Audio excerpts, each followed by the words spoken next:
each dent a scar. Lost in the rubble, but never too far. I'll keep searching no matter how marred. Mining memories in an old wrecking yard.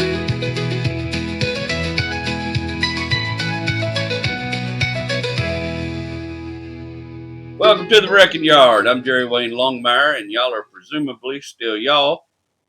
Y'all are welcome here in the Church of Internal Combustion. We just ask that you show up with an open heart.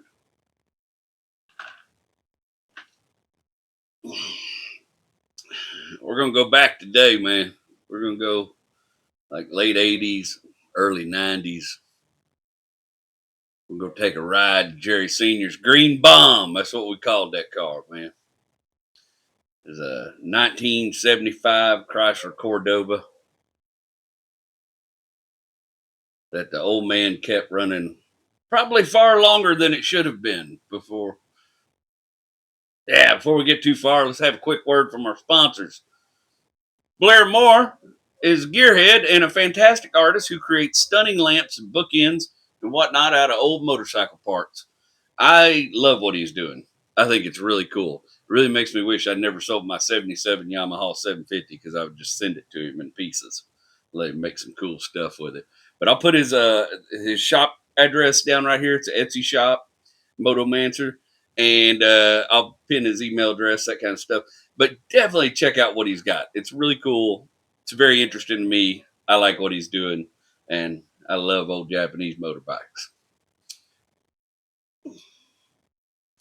Also, the Wrecking Yard is brought to you today again by our friends at the Everyone Racers Podcast. Oh, I screwed that up. It's all about amateur endurance racing from beginner to advanced, as well as the news, tips, and tricks that go along with our hobby. Four friends, often teammates: Chrissy Matura, Christopher Abbott, Tim Burr, and Christian Mental Ward discuss current racing trends and news, as well as occasional interviews. Let me tell you, I have really come to love their show. And also, thanks for the shout out, guys, before I came out for the race. But I've come to where this is one of the podcasts I like to listen to, especially when I'm driving. Whew, I got a lot of driving coming up for me before the end of the year. So I'm going to get to listen to a lot more of it. And make sure you check that out. Everyone Racers Podcast. Boom. There's a sponsored copy. Before we get too deep, I got to just tell you, see, I got my lemon shirt on. Supporting, right?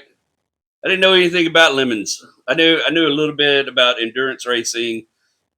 It had never really appealed to me before, honestly. I'm going to be honest with you about that. But what they are doing with that organization, I've written the whole thing, and I'm going to film it and add all my film footage that I caught out there at the event, 24 Hours of Lemons in Angleton, Texas at the MSR track last weekend. But I had the time of my life. In fact, I had one of the best times I've ever had at a racetrack. And I ain't never had any bad ones, really. But just the low amount of it was an amazing thing. They have created an incredible community. And Christian Mental Ward might be my new favorite person. I had the best time hanging out with that dude. And you know a dude is a good-ass dude when the minute he walks by a pit, somebody's waving him over, asking for advice, talking to him, or just saying hi to the dude. Like, everybody out there knew this guy. And he's been a part of it for a very long time. And it was just a fantastic weekend. It sounds so sloppy. Be like, I just had the best time. But I did. I had just a fantastic time hanging out. Also, Skinny Coyote Racing Team and their little Ford Ranger, and Jerry and Blake and Roger are just fantastic human beings. And I mean, I just couldn't have asked for a better weekend. I went there not knowing what to expect and walked away a serious fan of Lemons Racing. And if I can work it out, I'm going to get my ass in a rally race with them. So we're looking at the beginning of December. They're going to do a Lemons Rally here in Texas. And I'm going to try to find somebody to get involved with if I can get freed up my schedule enough to do it. They made a fan out of me. I've never been a part of a racing experience like that. And I've been going to racing since I was a kid. That was completely different than anything else I've been a part of. All right. Enough of that sappy shit. Today we're talking about the Cordoba today, baby. You know, the Cordoba, when you bring up Cordoba, first thing everybody brings up is old Ricardo Montalban and the fine Corinthian leather, right? And somebody sent me an interview the other night, funny enough, where it was Ricardo Montalban, and he was talking about that, and he said, well, Chrysler had found this leather, and I was shooting a commercial for them, and they had found this leather that was really, really durable, and it was easy to work, but they needed a name for it, and the director of the commercial wanted a name that sounded cool when Ricardo Montalban said it, and that's how they come up with the Corinthian. It has nothing to do with anything. It was just a cool word for Ricardo Montalban to say. But that is where the fine Corinthian leather comes from, and I love that it was made up. That makes me like it even more. Cordoba was some of you know is Chrysler's. It wasn't small to me growing up, but it was Chrysler's first small car. I mean, there's a big route. I don't know if some of you remember, or some of you've read enough about automotive history to understand this, but there was a big thing in the '60s where everybody was kind of starting to make some. You know, Ford had the Falcon and some small cars, and Chrysler said there'll never be a Junior in the lineup. Never going to be a small car out of Chrysler Motor Factory. That ain't going to happen. There will never be a small Chrysler. And but then Cordoba was Chrysler's first smallish car. Thing seemed about 30 foot long when I was growing up.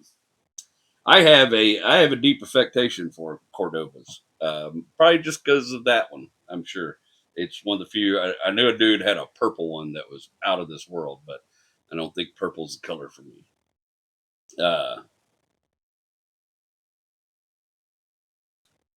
They actually that Spanish thing was like a weird thing with Chrysler too. I don't know.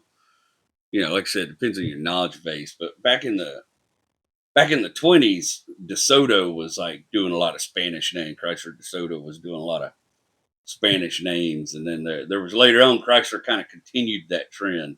And Cordova is just it's a town in Spain. It has nothing to do with the car. They were just looking for a cool name, and I want to go back. They had like three or four other names for the Cordova. They were going to call it the Murata. They were going to call it the Premier, and they were going to call it the Sebring. All those sound familiar, don't they? You know, and only one of those they used those names for other cars. There was another one, Grand Eras, and that's the only name they never used. And of course, we know they ended up using the Sebring name, and they ended up using the Premier name, and Dodge Murata was basically that. Funny enough, that's the only one that was like like when GM, it was the only same as the Cordoba. Boy, it's like a moron all of a sudden. The Cordoba was originally supposed to be a Plymouth Sebring, but Chrysler took a beating in 1973 with the oil crisis because nobody wanted a big damn car anymore. And guess who said, we're only going to make big cars? Chrysler. And Chrysler only made big cars. In 1973, everybody stopped buying big cars. You know, they just, you couldn't afford to drive a damn thing. So after the oil crisis, Chrysler said, instead of calling it a Plymouth Sebring, let's release it under the Chrysler name and chase higher profits because Chrysler was kind of the upgrade. Chrysler was the top of the line for Chrysler.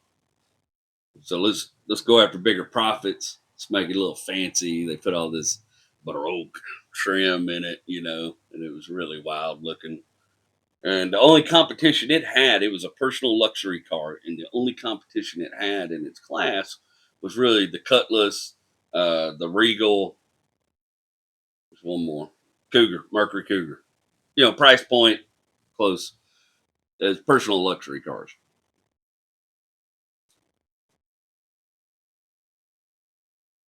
Yeah, Dodge only made the Murata. The Murata was the Dodge counterpart, and they only made it for like I hate to call it second gen, but the second gen Cordoba in the 80s when it had the square headlights and got all ugly as shit. That's when Dodge made the Murata. But the Murata was actually a NASCAR at one point, I think. Buddy Baker? No. Somebody run a Murata for a little bit. Didn't do very well. Somebody did. Yeah, so they go out Cordoba. They based it on some town in Spain. And Cordoba actually ended up saving Chrysler for the umpteenth time from bankruptcy. That company's had a problem. If you follow along their financial history, it's just been it's been a struggle. And in fact, at one time in the late 70s, half of all Chrysler production were Cordobas, and demand had exceeded what they could produce by any measure.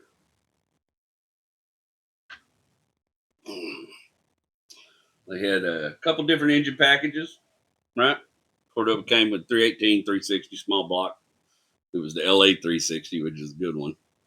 That wouldn't be a bad engine to have in that car. And they also come with a 400 big block. And the 400 big block, they first of all, they had the burn lean, the lean burn crap on it, and killed a lot of engines.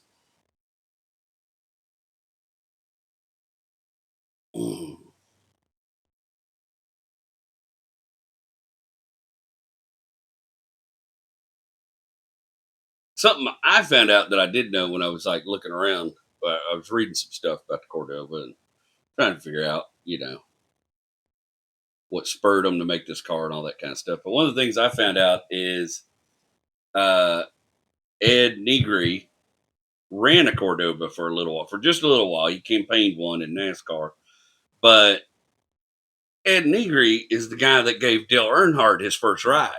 You know what I mean? Like, and everybody was telling Ed Negri not to put Earnhardt in a car, that he was crazy. It was the worst idea. Guy was too reckless. He wasn't going to be a good driver. Yada yada yada yada. And the more people that told Ed Negri this, the more he got convinced it was the right thing to do. And so he put Dale in his first car, and Dale finished 22nd to Ed Negri's 32nd in his very first race. And of course, you know the history. Raise hell, praise Dale. He went on to win 76 races, become the second driver to ever win 7 NASCAR Cup championships. A lot of belief. I mean, easily one of the greatest drivers of our time. Thank you, brother. I know Jeff Bodine don't like you, but who gives a shit about Jeff Bodine? Just kidding, Jeff. If you watch, you don't. I just thought that was pretty cool. That kind of tricked me out a little bit learning about that. I was like, I'll be damned. What about it? I always loved the hood ornaments on the Cordoba. I would even mind having one of those hood ornaments if I could get my head like a big Spanish coin on it, and it was just really. I just like to mess with the one on my dad's car. I just thought it was cool. It's one of the coolest hood ornaments I've ever seen. Be good for making something. I call Blair Moore, see if you don't know how to make something out of it.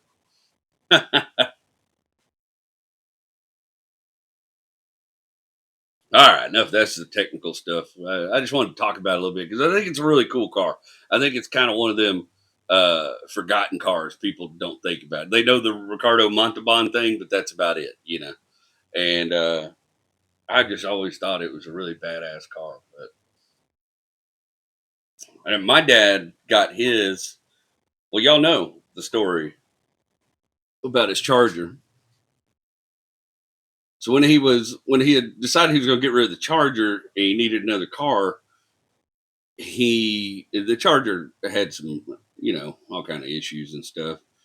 But some people at our church, we went to the First United Pentecostal Church in Kilgore, Texas, and I told you, those people are like family. And one of the men at the church, his name was Russell Ferris, Brother Ferris, and Brother Ferris and me and Mark Ferris kind of grew up. Mark's a little older than me. We kind of grew up together. We're still friends today. We still talk time. Every once in a while, he pops out at a show.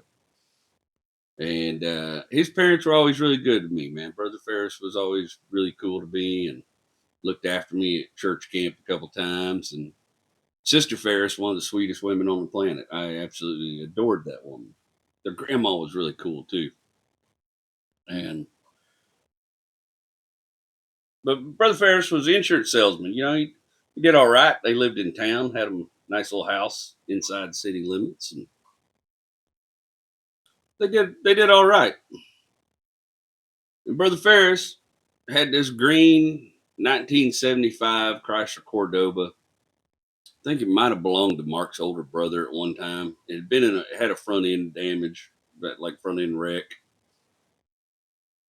And I don't know what kind of deal he made my dad on it, but he told my dad the engine in it was no good. Wasn't no way the engine was ever going to turn over. Of course, my old man went over there, tried to turn the engine over, and it was junk. And they made some kind of deal, and Dad drug it home, and it had a 400 in it now. And don't get me wrong, a 400 is a great Chrysler big block if you want to finish making it. It's one of the strongest blocks, but it had low compression, like low compression, tiny little valves, broomstick cam on it, but they're super easy to stroke. And if you mill the heads, you could have a monster, you know. But the old man wasn't interested in screwing with it because he had a 383 built ready to go. He had a 383 that he had built for something else or pulled out of something else. I don't remember the whole story. I think it might have come out of an old Dodge Polaris station wagon. But he had gone through this engine and it was ready to go. And I remember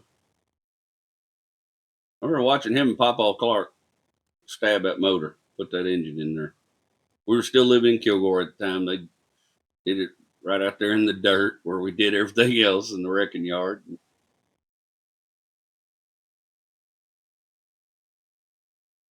The thing was tough though. That 383 the old man had built in it. It was a good old engine, you know. Run hard. He run it for a long time. Now his Cordoba didn't look like the one I used in the picture. I've only got a few pictures of his Cordoba. If I find them, I'll throw some up there. There's finding some of them old pictures can be difficult, but this Cordoba was green, maybe 100 green, a real deep green color, and it had the white leather top. It had green leather interior seats. Now on both shoulder pads on each window, the Texas sun had burned that green black. Right, just cooked that leather on them seats. It just to the point there was a big black spot on each shoulder of each seat in that car. It had the only in 1975 could you get the burled elm trim, and his had the burled elm trim all through it. Just looked cool, man. Interior on this thing was top notch for 1975.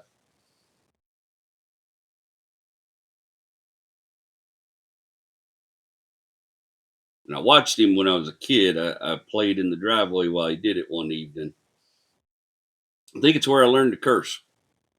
I watched him take the front clip off that car, and he had a silver one he had taken off another Cordoba in a junkyard, not ours, but another wrecking yard. And I watched him change that whole front end out, and I think he may have rebuilt some of the suspension parts while he was doing it too. I felt like he had a lot of that apart. I was maybe 6 or 7, 8, somewhere in there when he first got it and started working on it. Well, he'd work on that thing. I mean, he'd get off work, come home, throw on his work clothes, get out there and start banging on it. He's trying to make himself a good looking car. He did a fiberglass on one corner of the front end of that car. There was a ding, and I watched his first time I'd ever, when I was a kid, I didn't know what he was doing, but he used fiberglass to fix that ding. I remember he worked with that fiberglass all night to just get it perfect and laid down as flat as he could and do. And he didn't, he wasn't a body man, but He did a pretty good job, I thought. You know, the old car would run, boy. The old car would get it. It was a flying boat, baby. And if you know anything about Chrysler Big Block, that 383 is a solid engine, bro. But I remember him cussing that car while he worked on that car out in the driveway. I mean, cussing it up and down one end and the other, but this is all, it's pretty close to the time right when we moved to Houston, made the big move to Houston.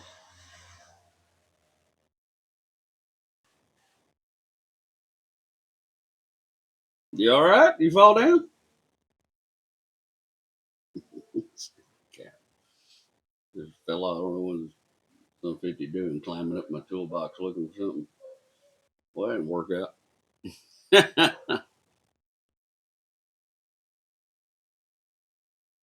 This is the car he was driving back and forth to Houston. All those crazy trips, man, back and forth, basically living in Houston during the week, working and driving back to Kilgore 4 or 5, back then 5 or 6 hours. This is the car he had when he moved to Houston. It's I mean, he had it from time I was like 9 or 10 till I was like 14 or 15. I think I was 15. I was definitely in high school. In fact, I was getting ready to be a driver.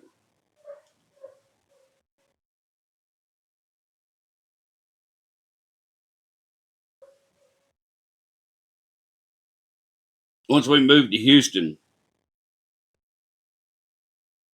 we lived kind of like over in the A-Leaf area. And he worked for a company called WKM that was over in Missouri City. It was a little bit of a hike, back then. About the only way to get there was Highway 6, and it was a much smaller road then, and a lot of red lights, and took a good 45 minutes to get to work, probably a good 45 an hour to get home in Houston traffic. Back to A-Leaf. My dad loves classic rock. I mean, these days I think he listens a lot more gospel and country, but when I was a young fella, the old man listened to classic rock. That was his jam. And back in them days in Houston, we had one of the best classic rock stations of all time. It's called 93.7. 93.7 was, boy, it was just bangers all day long. They had one of the best. I think they had, was it Dean and Raj? Yeah, the Groove Dogs. Dean and Raj, the Groove Dogs. One of the best drive time radio shows that was around at the time. My dad was a groove dog, baby. He loved that music, every bit of it. But it's real. It's real. There's two songs.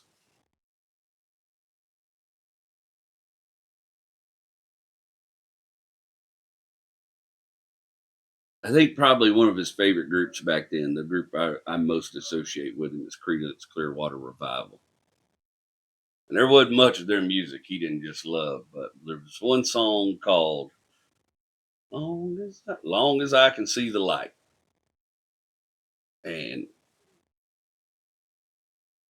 I just have all these memories of him sitting in that car. We were just going somewhere. He's just singing along to old Creedence, man.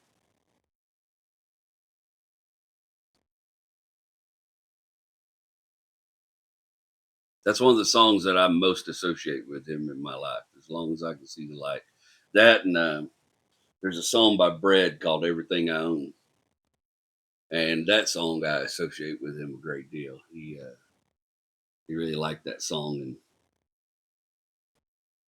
later on, when his mother died, I remember him listening to that song a lot.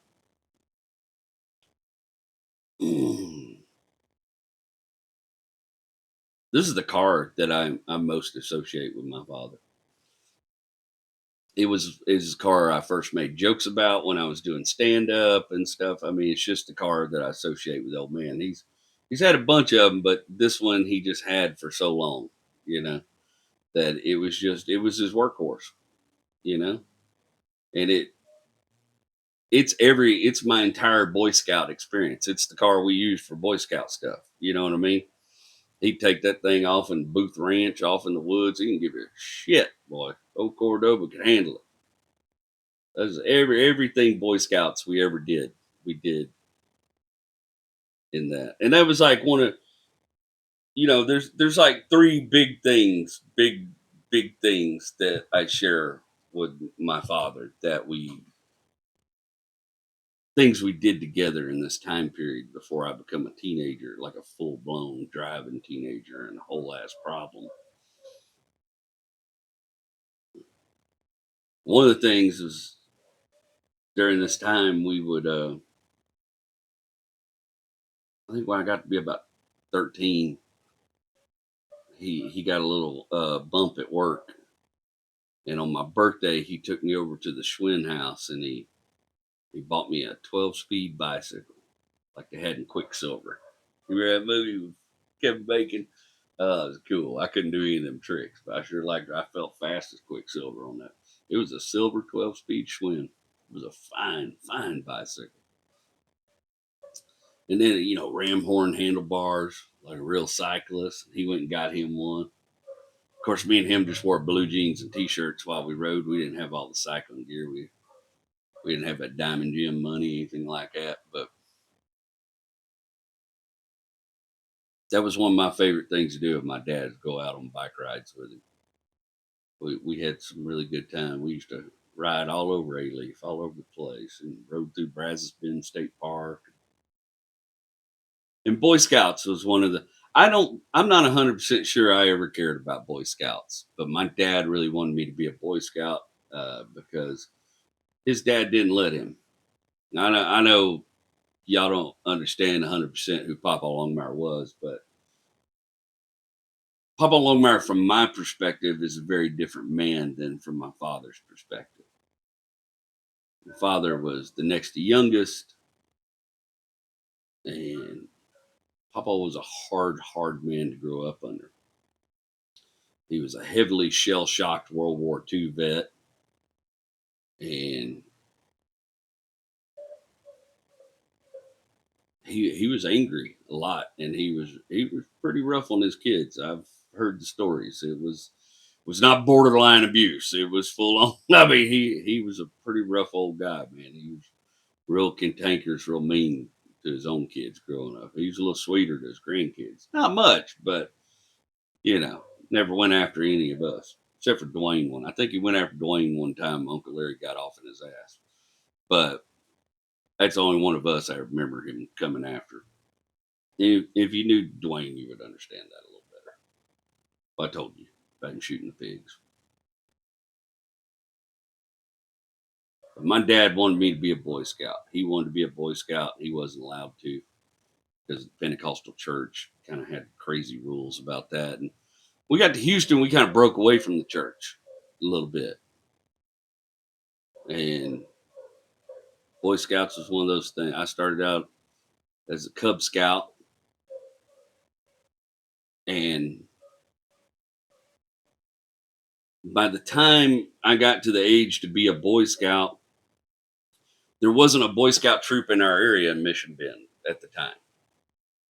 And so my dad and there was two other dudes that I was really tight with when I was a kid at that time. It was a dude named Jeremy Comple and a guy named Brett Sanders. And I don't know what came of Brett. I think Brett's stepdad, maybe. He was a guy named Ramey. He always helped out with the troop, and he was really cool, man. And Ramey Sanders also did like audio and stuff for all kind of rock bands and stuff. I think he passed away a few years ago, and I only saw it because of my mutual connections within entertainment in Houston. But he was kind of wrapped up in that, and talked to Brett's mom a little bit, but we all just kind of lose, when you start moving schools, stuff happens. You lose touch with these friends when you're a kid, and this is before the internet. So you actually had to write somebody a letter or something. And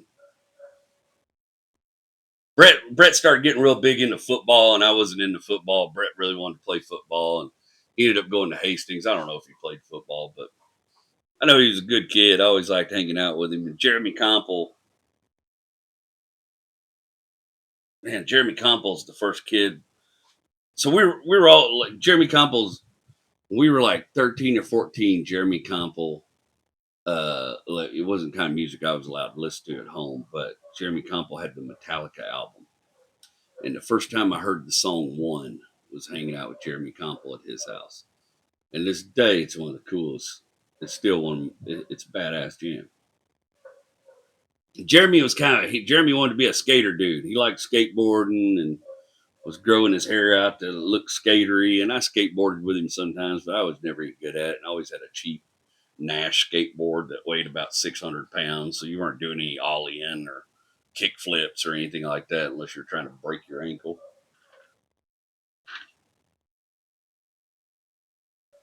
But that was our little core group of friends. I mean, I'm telling you, it was a really small Cub Scout pack, and my mom helped out with it, and Brett's mom helped out with it sometime, and Jeremy's dad helped out with it. My dad helped out with it. Ramey helped out with it, and when it came time for us boys to graduate from Webelos to become Boy Scouts, there wasn't any. We had done Order of the Arrow and all that kind of stuff, but there wasn't any good troop around for us boys to join or that could even absorb us. So my dad and WD Comple, man, they them two, and I think Ramey helped them out. They went out and they started a troop. But they just took our pack and made it a troop. It was Pack 145, Troop 145, Sam Houston Area Council. And that's one thing I'll say about my dad, man, is he showed up. He was there for all that Boy Scout stuff until he couldn't do it anymore. He was building pack boxes, helping with the campouts. He went on all the campouts and chaperoned.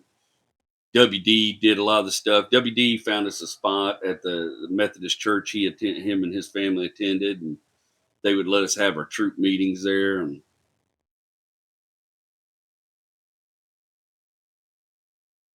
Dad had the old Cordoba. He used it like a pickup, man.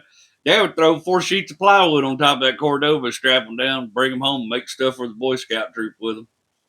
Go out to campouts. He wasn't a truck guy, you know. He's had a couple trucks. He has a truck now, but he wasn't a truck guy when I was growing up. He was a car dude, man, and he fired up. Boom, boom, boom, boom, boom, boom. Let's go get materials. Ain't nothing slow him down, man.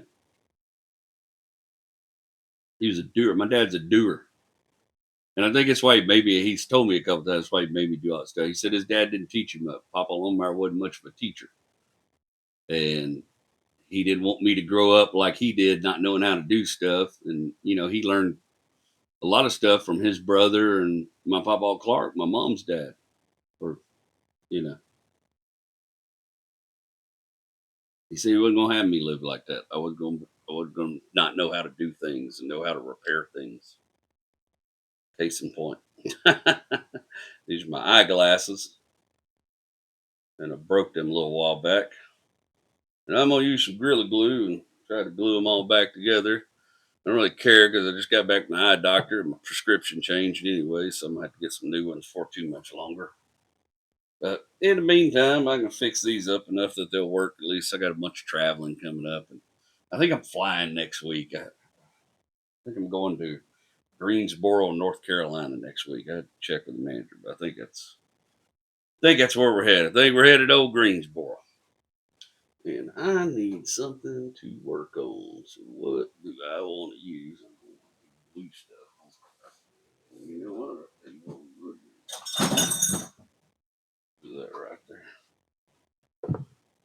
That'll give me a nice surface to jack about with.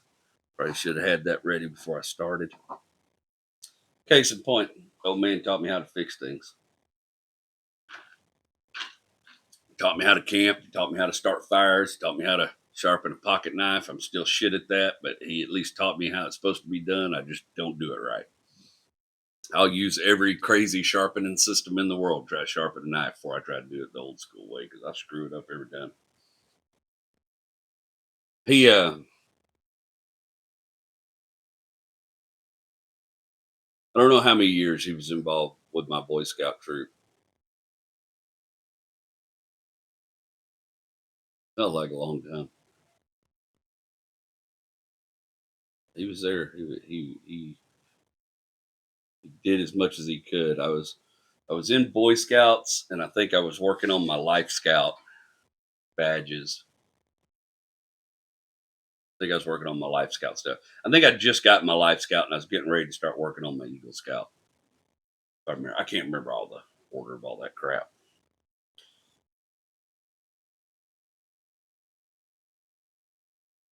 But he, right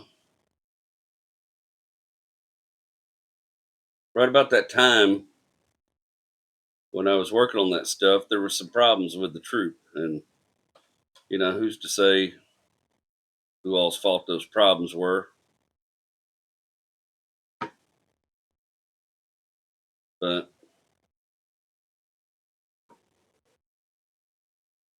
well, that don't even want to fit in there now.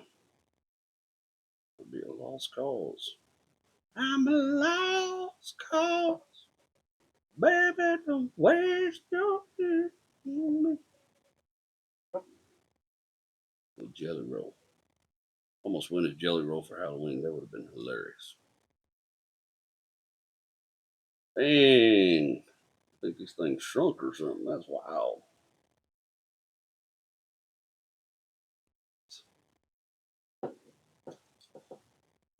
Man, we might just try this old school. I think I'm just going to try fixing that and popping them in later. All right. Sorry to get off topic. A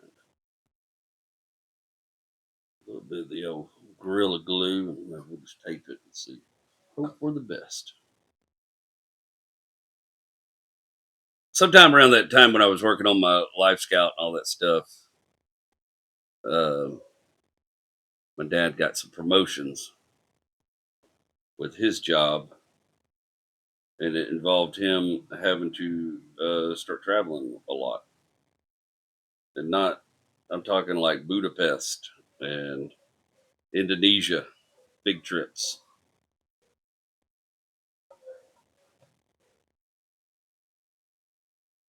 When he had to start traveling all the time, he couldn't, devote as much time. He couldn't, you can't do campouts when you're in Indonesia. I mean, you can, but Lord knows what might happen to you.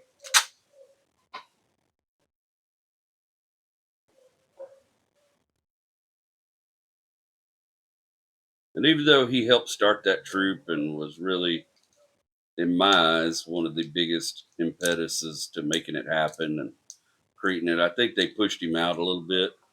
He had some disagreements with him and WD had some disagreements over how some of the fathers were being treated.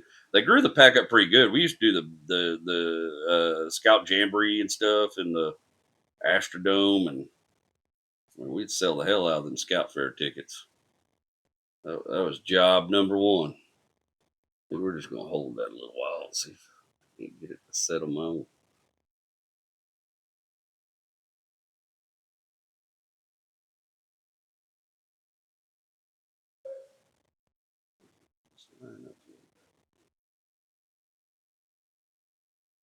We'll just hold that. I don't know why I'm blowing on it. It doesn't work on this kind of glue.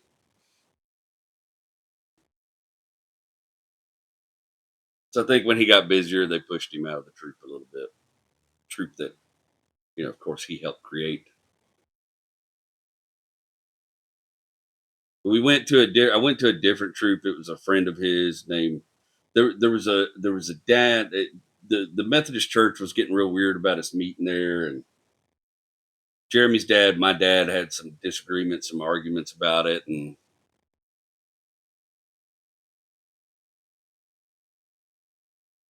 it all just kind of fell apart. Another kid's dad had showed up drunk one time and embarrassed everybody at an award ceremony, and I think my dad went to bat for the dude, and I don't know. There was some kind of falling out. I'm a kid. I don't know all the details, but I don't think they treated my dad very well in the situation. And then, like I said, his job was taking off. He was having to travel all the time.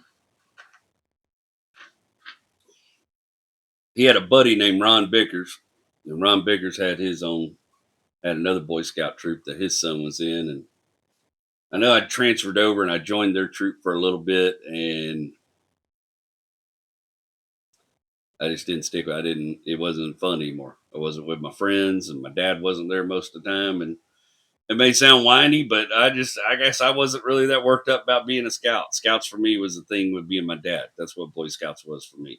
It was time where we got away from mom and we went camping, and we didn't do hunting and stuff. We'd go fishing, but we didn't hunt and do all that sort of stuff. So my dad wasn't a big hunter. He wasn't into it, but he liked camping, and it was a time for being him, you know, to just be us. Man, he said he threw one of the best fits I ever seen. My dad could throw a fit, bro. Uh, Jerry Senior loses his shit, bro. I'm an amateur. The old man loses his shit, but it's back when he's pretty religious again these days. But it's back when he cursed a lot, and we went out and set up for a Boy Scout camp out. A lot of times, my dad would take on the responsibility of going out before everybody, and paying the camp fees, all that kind of stuff, getting our campsite set up, and we'd go ahead and set our tents up and got to be ready for everybody else when they got there. And we would sometimes bring the pack boxes in the back of the El Camino or whatever we needed. And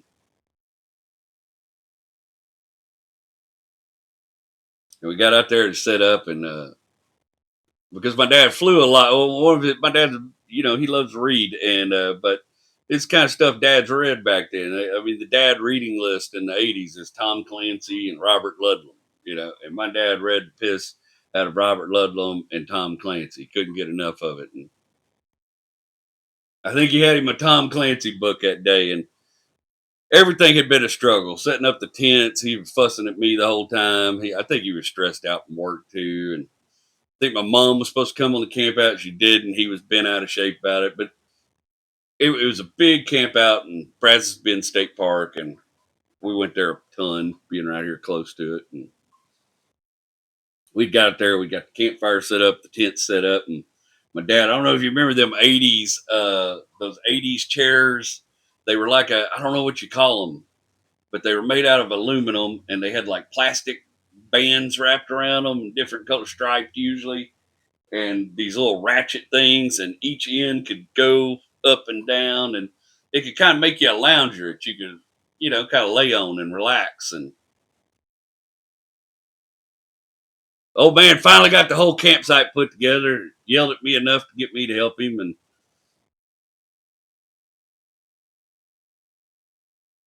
he went and got his Tom Clancy book, and he got his little lounger thing all set up, and he got laid out in that old plastic aluminum lounger. Those things weren't very sturdy. My dad's a big fella. My dad's 6'3", probably 260, 220 most of my life, 240, 220 most of my life.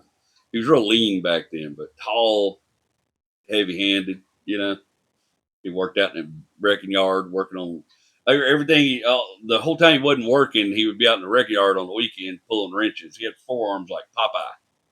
You know what I mean? Oh man, hit you, knock the life out of you. Ask me how I know. He,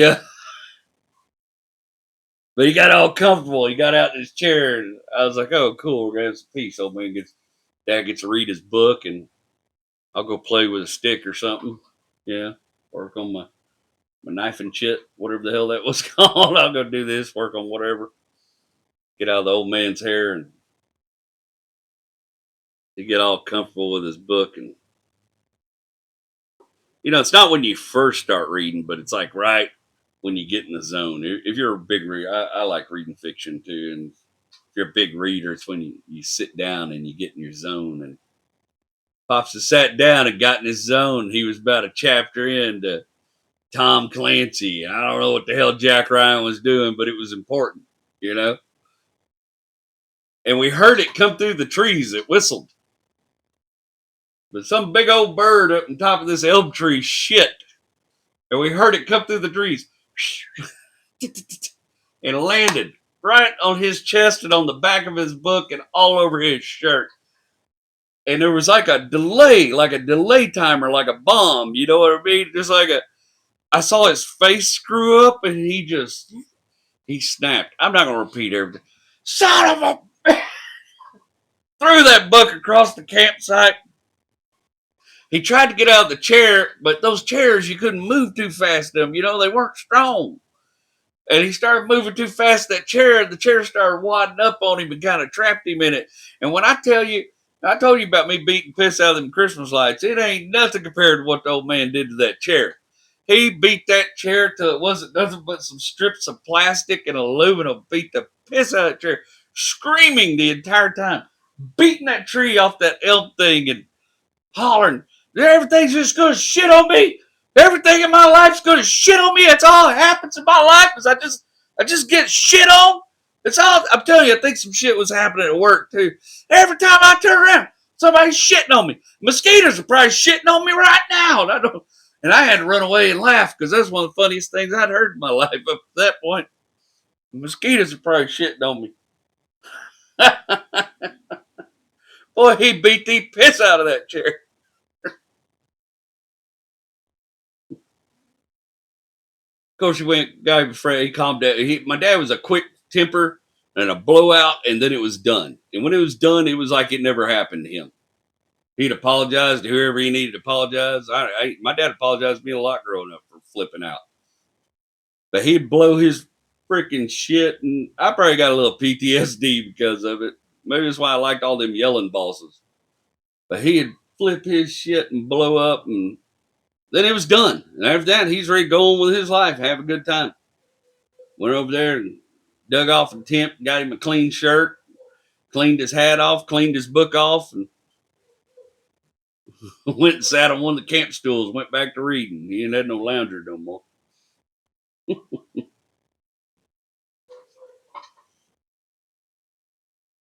Yeah, Boy Scouts was 100%. On my part, it was 100% just something to do with my dad. It could have just been me and him camping without the organization and all that shit. I probably still would have had a lot of fun. I didn't love my friends. I don't know what happened to him. I did look up Jeremy Compel 7 or 8 years, 5 or 6 years ago, because I was just curious what happened to him. And I knew something that had happened to him when we were in high school. He went to Katy Taylor, I think Katy High School.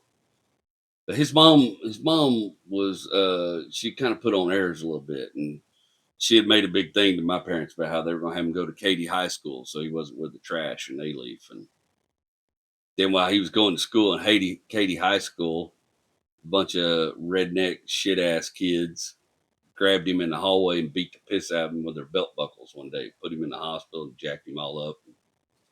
I don't know what all it was about or why it happened. Like I said, we were pretty estranged by then, but I looked him up a few years ago, and he was like a designer or something, living in Pittsburgh, somewhere in Pennsylvania. And I thought that was pretty cool, man. Old dude, he was a hell of an artist. Kid could draw like a son 50 when we were kids. Me and him would draw together all the time, and I thought it was really cool that he pursued that and made that his life. And I sent him. I got this picture of us hanging out in a. I sent him that picture, asked him if he remembered me, and I never heard anything back from him. So I guess maybe not everybody likes to go down memory lane, you know. I know his brother had a katana. Is the first katana, the first Suzuki katana I ever saw. Was it Suzuki? Suzuki the Cantina? I think so. It was the first one I ever saw. His brother bought it, brand new.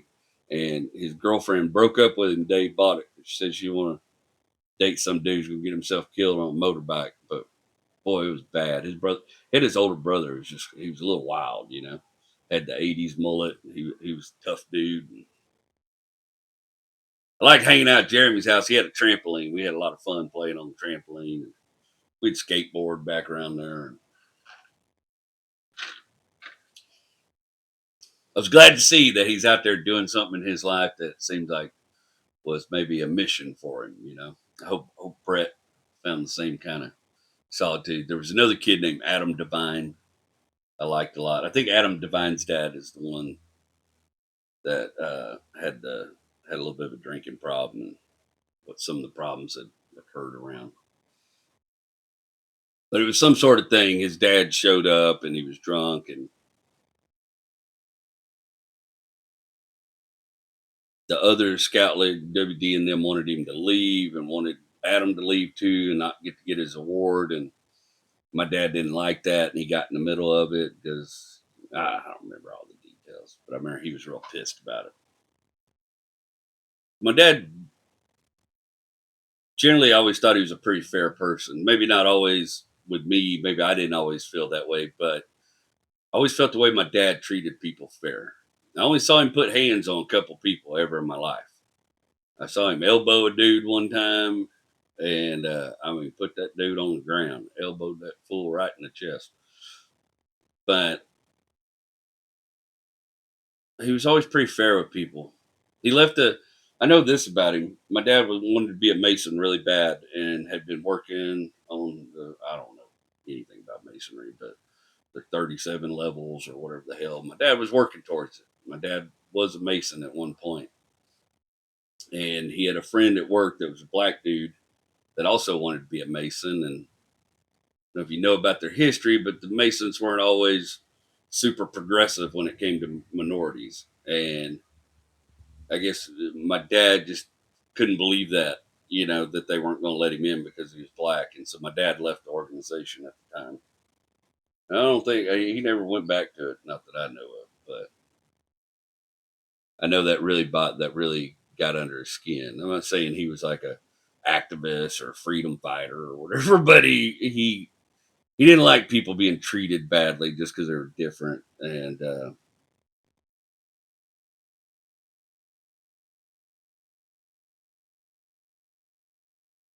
one of those things that surprises me sometimes about his choices these days. He was he looked after people. He looked after his employees.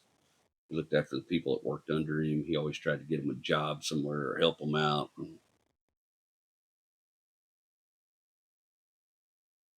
Boy, he used that Cordoba like it was a pickup truck, though.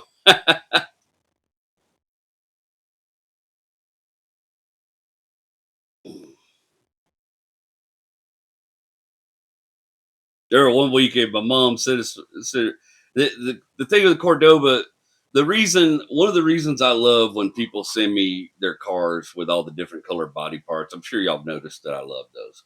I love a patchwork car because a patchwork car is a guy that's trying to put it back together.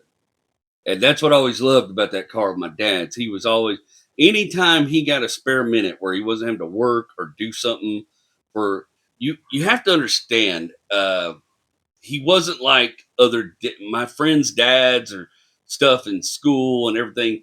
My dad and mom always worked their ass off and scraped and scrimped so that we could live in a good school neighborhood, but it was always expensive and it was a little over what they could afford at their current level of income. So, no, we weren't poor and living in poverty, but I was always the poor kid in my neighbor. I was always the kid in the neighborhood that his parents could barely afford to live there. And so my friends' dads played golf and, had collector cars. And, some of them folks at A-Leaf had some money, and the kids got new motorcycles and motor scooters and stuff all the time and new bikes all the time. And my parents did for me what they could, and they did plenty. I'm not complaining about it at all. But he just wasn't like other dads. On the weekends, my dad was work. I told you, man, we'd work on that Cutlass Sierra. We'd work on that Cordoba. We'd work on whatever he had. He had it doesn't matter. Every weekend we were working on something. We were either cutting the yard, working on something, or doing Boy Scouts. My dad was always doing for others. That's one of the things that did take away from him. And he worked all the freaking time.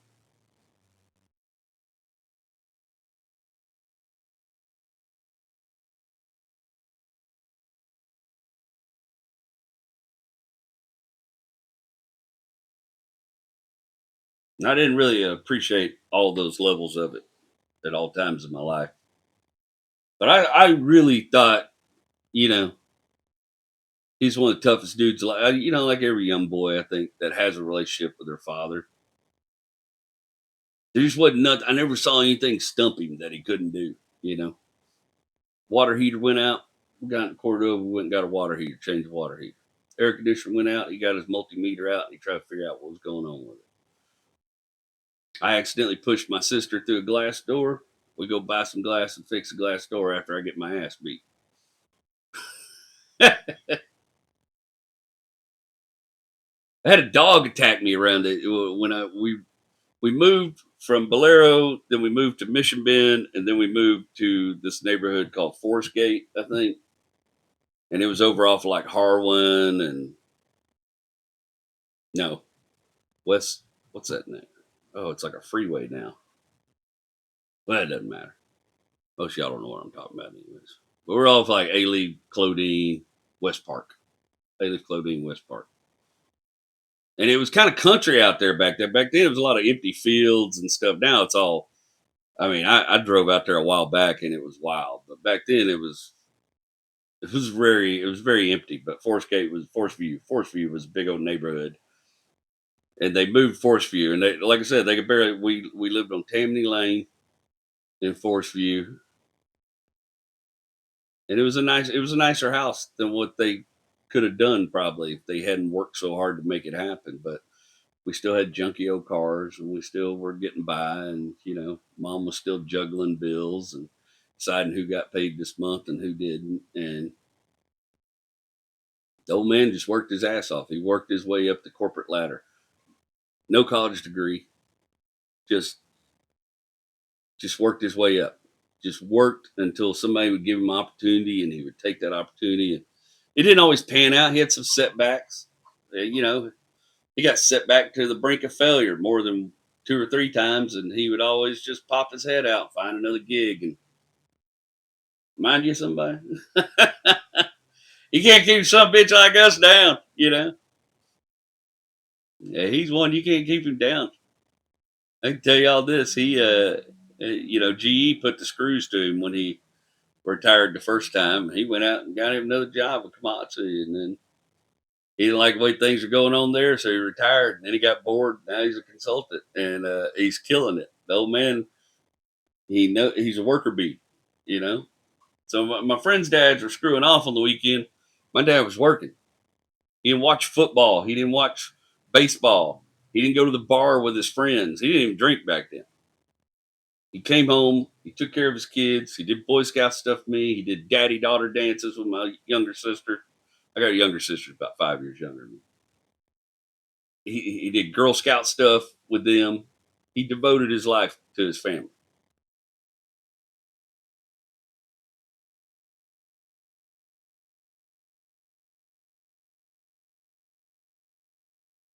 And I was just kind of the age where I was starting to get in trouble a little bit. I was hard-headed, 13, 14 years old. Boy, I can remember. Worst thing in the world, man.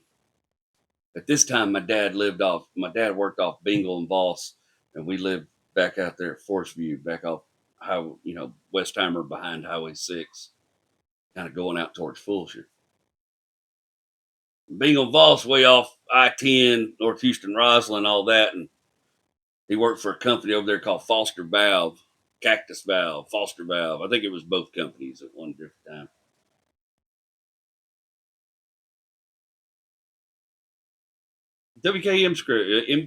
Cooper WKM put him in a bad position, and he decided that his integrity was worth more than what they were asking of him, and he just left them. And he went to work for these 2 Jewish brothers, Scott and Joel Bender, and I think it was called Cactus Valve, but it was over off Bengal and Voss Road. And Houston traffic was legendary back then. It's bad now, but my dad was mad when he got home. He would sit in traffic in that Cordoba for like an hour and a half. And I told you it was patchwork, but he was always working on it, man. If he had a little extra time, he'd go out there and sand on the fenders and primer some stuff and fix some stuff that was wrong. This is another story about my father that just This day tickles me thinking about it because I've been in this situation many times in my adult life. And I can only imagine how defeated the old man must have felt. But my mom and my sister went out of town for a weekend, which was a rarity. They went out of town for a Girl Scout event. And it was just going to be me and Dad at the house the whole time together. Dad said, we're going to work on the Cordoba. We're going to finish the body work on the Cordoba. I'm going to teach you how to do body work. And we spent we pulled the Cordoba in the garage, shut the garage door, got us a fan going. Boy, we spent all weekend just sanding on that front end on that Cordoba, all the parts he had added, fixing some of the alignment of the hood and sanding some of the damaged parts on the hood. And I think the leather on the top was damaged, so we took the rest of that leather off and cleaned up paint underneath there. Can't remember exactly. We worked on it all weekend. And, he didn't have money to go buy a sprayer and all that kind of stuff, so we rattle canned it. But we got the closest green we could find to that Cordova green, and we primered and sanded, and then we put 2 or 3 coats of that green on there. It was a little less patchwork. Old car looked like it was all one car.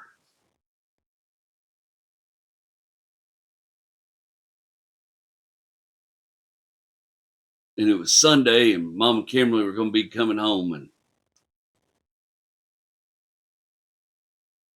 we were done with the paint work. Dad said, let's pull the car out of the garage. And I don't know how many times that old Chrysler left him on the side of the road, but it was a bunch. And he sat down in that car, turned the key, and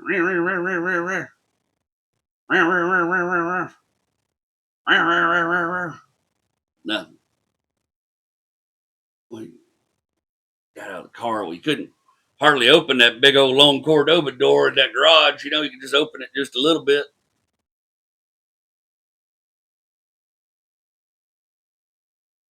So get out, he opened that door, and he'd squeeze himself out, and he popped the hood, and I think he forgot to pop the hood. And then he had to get that long ass door back open and try to reach off in there and pop the hood, and that's when he started cussing a little bit under his breath, started muttering and cussing. Pop that hood. Boy, look off on that workbench. Look off my toolbox. See if I got a half-inch, a 3/8 inch ratchet and extension and a 5/8 spark plug wrench. I think it was a 5/8. Might have been 13/16. Everything was simpler back then. It was one of the two. And I never could find anything he wanted me to find. I'd go over there and look like a dummy up and down. And he, what's the problem, boy? What's the problem? Is it there or not? I don't see it there. Of course you don't see it. You wouldn't see it if you tripped over it. Shit. He comes over there, he finds the tool he needs. Has me rig the drop light up under the hood and hang it on the hood. The Cordoba's hood, heavy as piss, just a heavy old hood. He starts trying to check for fire. Go get in that car, turn that key for me. Damn, it's getting fire. How's it getting fire? It's not starting. He's messing with everything. He's pulled the distributor cap off. He's jacking that. Turn that key for me, boy. Got a screwdriver off in there. Turn that key for me, boy. Why is it son of a bitch not firing? And he's just getting hotter and hotter.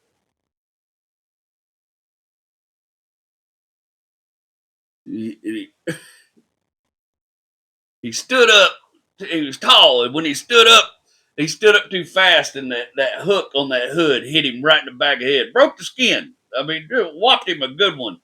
And first thing he did was kick his hat. And then second thing he did was kick the front of that fucking... I'll have to cut that. Second thing he did was kick the front of that Cordova grill. Start kicking that car. He kicked the fender, knocked a little dent in the fender. Then he grabbed that 5/8 socket and he throwed it. And I mean launched it. I was standing on the other side of the car, it went by me, sounded like a gunshot. Pew! In a Western movie, throw that socket. It went right through the drywall, dropped down into the wall. And then he really snapped. That was like, after that, I don't even remember everything that happened. I remember at some point he slammed the hood closed, cursed and hollered, raged.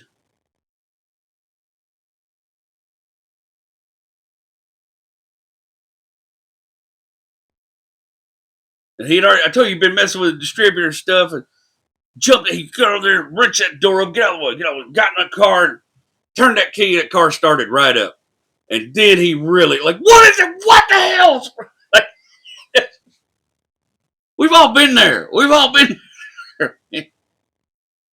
Oh, he snapped. And I can tell you, when we moved out of Tammany Lane,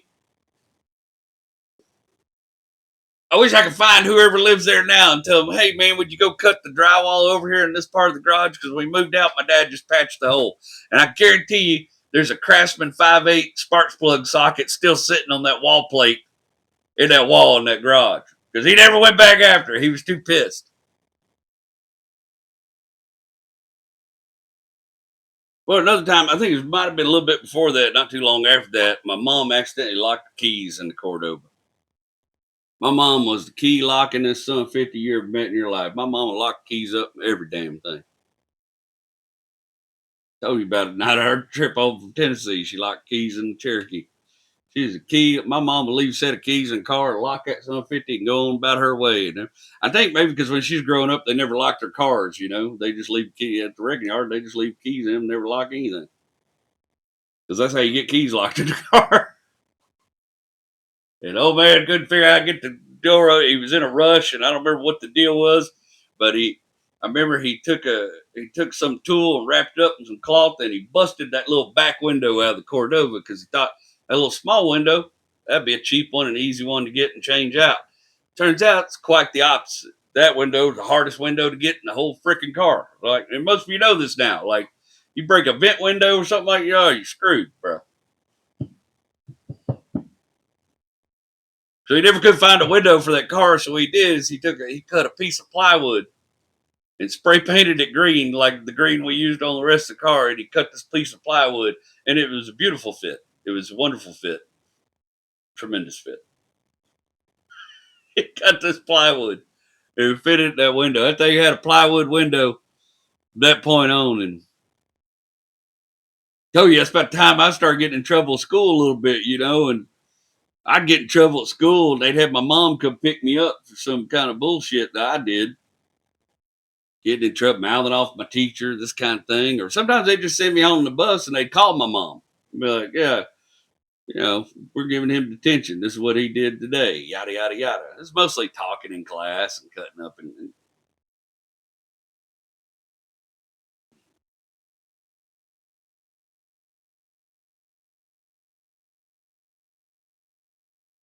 there is nothing worse.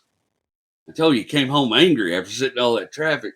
There's nothing worse getting in trouble at school because my mom was one of them. You wait till your dad gets home. She'd whoop me. She'd go ahead and whoop my ass and send me to my room. And I have to sit there on my bed while the old man fought Houston traffic for an hour and a half with no air conditioning and the Houston heat and a plywood window. And whoever had pissed him off at work drilled into his head. And sure, my mom pissed him off when she called because he didn't like getting called at work.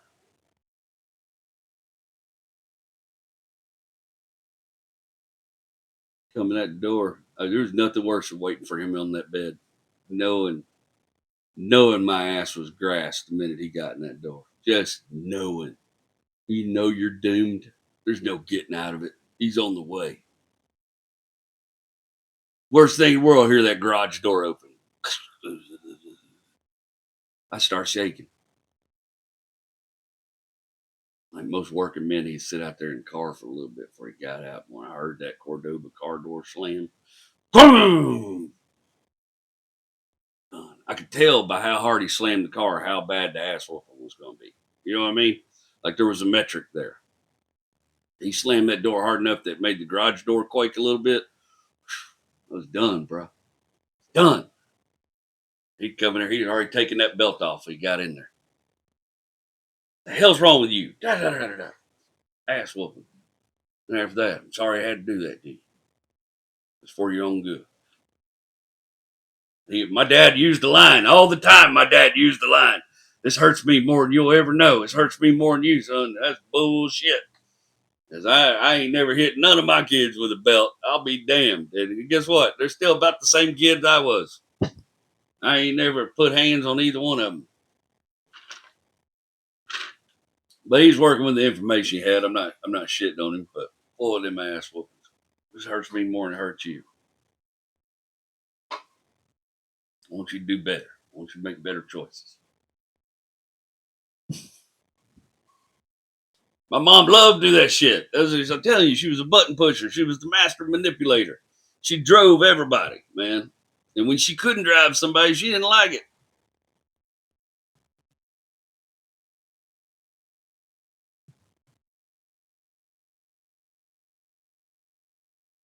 She drove the Cordoba for a little bit when I was in middle school. I don't remember what the deal was.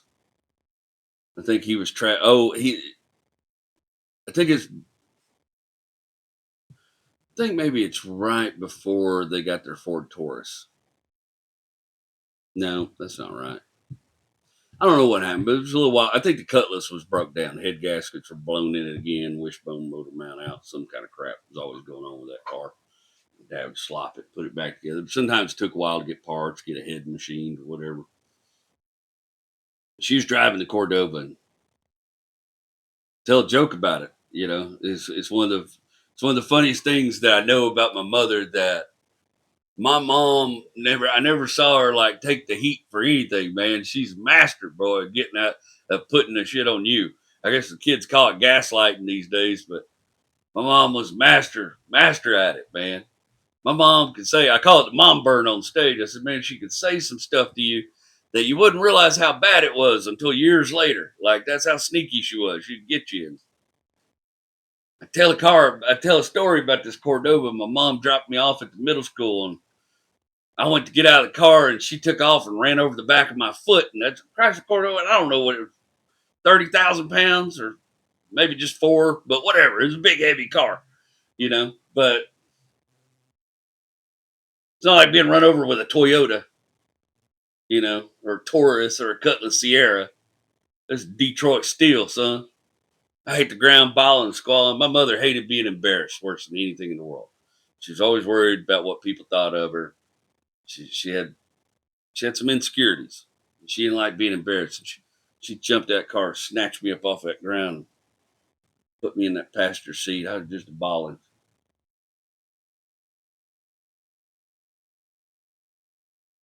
Driving away from the school, she said, "Don't you worry, baby. I'm gonna take you right to the doctor right now." So I'm gonna take you to the doctor right now. And I remember I was over there crying, and she patted me on the head, and she looked right at me. She said, "Baby, I'm so sorry you didn't get out of the way in time."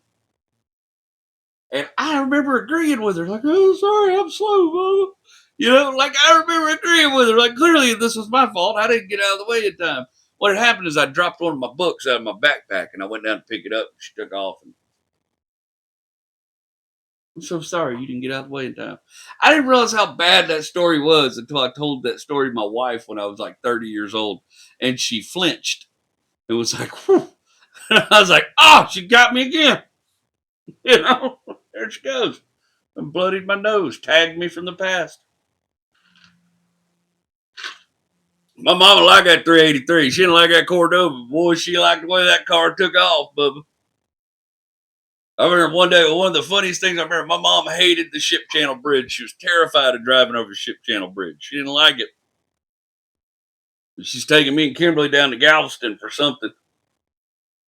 We had to go over that Ship Channel Bridge, and you know, everybody starts slowing down and kind of pulling to the side lanes. And Mom just won't get over that bridge as quick as she could. Now, if you ever been over that Houston Ship Channel Bridge, it's a big old Sun 50. And Mom pointed that Cordoba in the middle lane and hammered down on that gas, and that 383 roared, and that car started shooting up that bridge. And I think Randy Lee, my buddy is a tattoo artist that did this. I think he was with us in the car when this happened. I had to ask him. But me and him started giggling and laughing because People were looking in the rear view mirror and seeing that Cordoba run up that bridge, and they just started moving. They were parting like Moses and the Red Sea. You know what I mean? Like everybody's getting out of Staircase Way, but she wasn't gonna let off that hammer until she got off that bridge and she could unwhite knuckle it.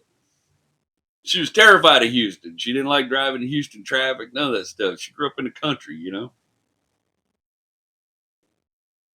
But I got a lot of Uncle Buck style drop offs in that car going, going to school them years, and dad or mom dropped me off, and my friends like, "What the hell kind of car is that?" You know, like it was rough looking.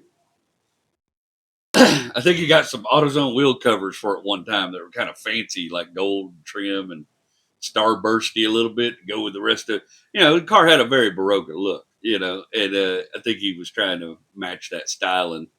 But y'all remember how them AutoZone car wheel covers look. Mary used to find them in the fields all the time where people fling them off going around the corner. I know somebody stole those AutoZone wheel covers off his Cordoba one day, and he was so hot. Oh, blame you.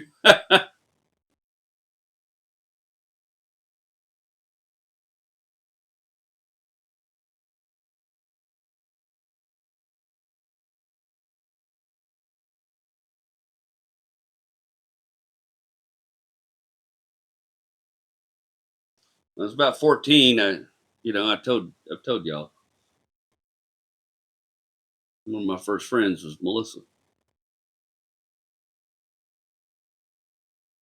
And Melissa was my first puppy love. God, I was such a dork. But she paid me a lot of attention, and she made me feel good. And I thought she was pretty, and I had it bad for her. She didn't. She was her mom was really messed up, and she went through some shit growing up, and she had some distorted teachings and views on how to treat people and how to have relationships with people.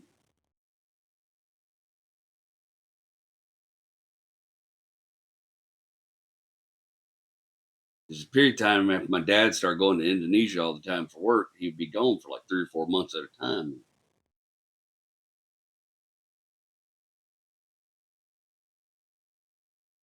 I got in the habit of. I told you I wanted to be around Melissa all the time. She'd have some boyfriend for a little bit. He wouldn't treat her right. She'd leave him, and then it'd be just me and her again. And I was always thinking I was going to be next. And I was never really next. I was never next. I was something she put aside just in case, I think, looking back on it now. But we're kids. Who gives a shit? But God, I was wrapped up in her. I got in this habit. My mom was pretty sound sleeper. My mom would go to sleep, and I had greased up my window in my bedroom. I would park my 12 speed under my window. And I'd climb out the window and get on my bicycle, close the window, and I'd ride my bicycle over to Melissa. She lived in another little neighborhood on the other end, down the road a little bit. It's about a mile away. I'd ride over to her house and I'd sneak in her window. We didn't have sex or anything like that. I mean, I was still kind of a little Pentecostal kid. I didn't lose my virginity until I was 20 years old.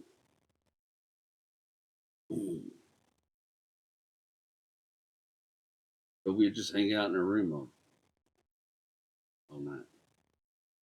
Sometimes she'd steal some of her parents' alcohol. We'd mix up water balls and drink it, and sit there and be quiet and talk and just hang out. That's what we did. I just wanted to be around her. That first puppy love where you just want to be around somebody. And I just wanted to be around her all the time.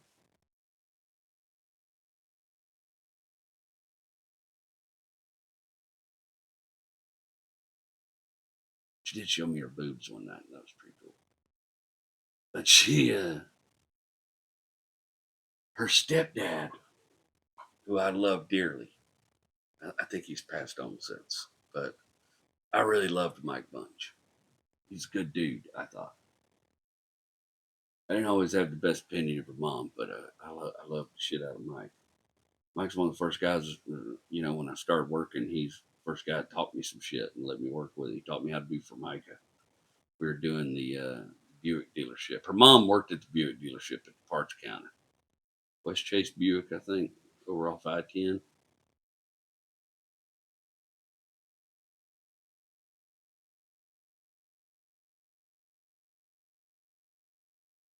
Her stepdad was this. If you know Houston lore, if Patrick Swayze's from Houston, but if you don't know any more than that, let me tell you like the whole vibe.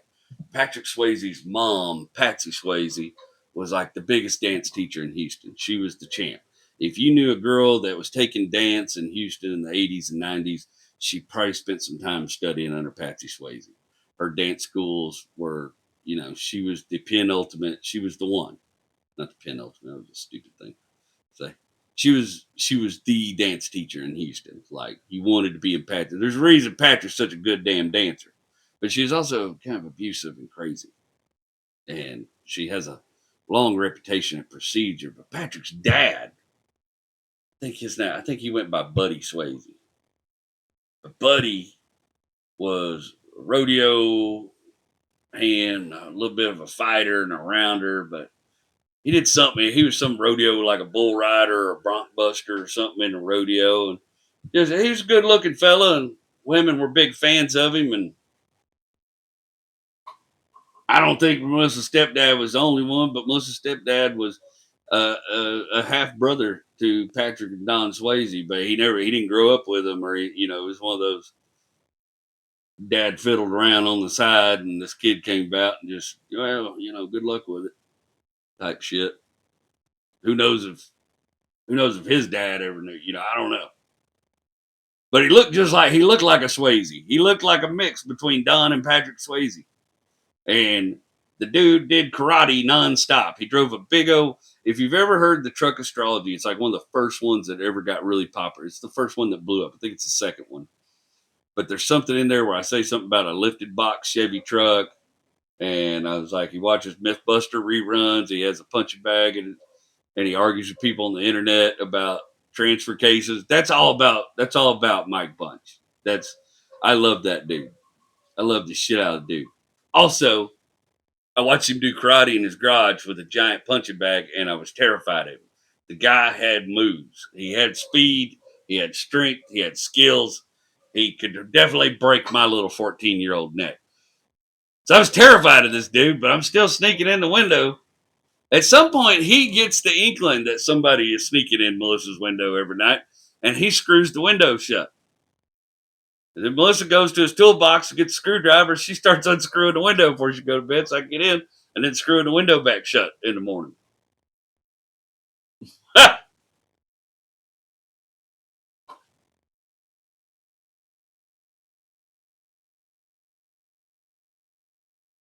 Have me a little bit of the good stuff tonight.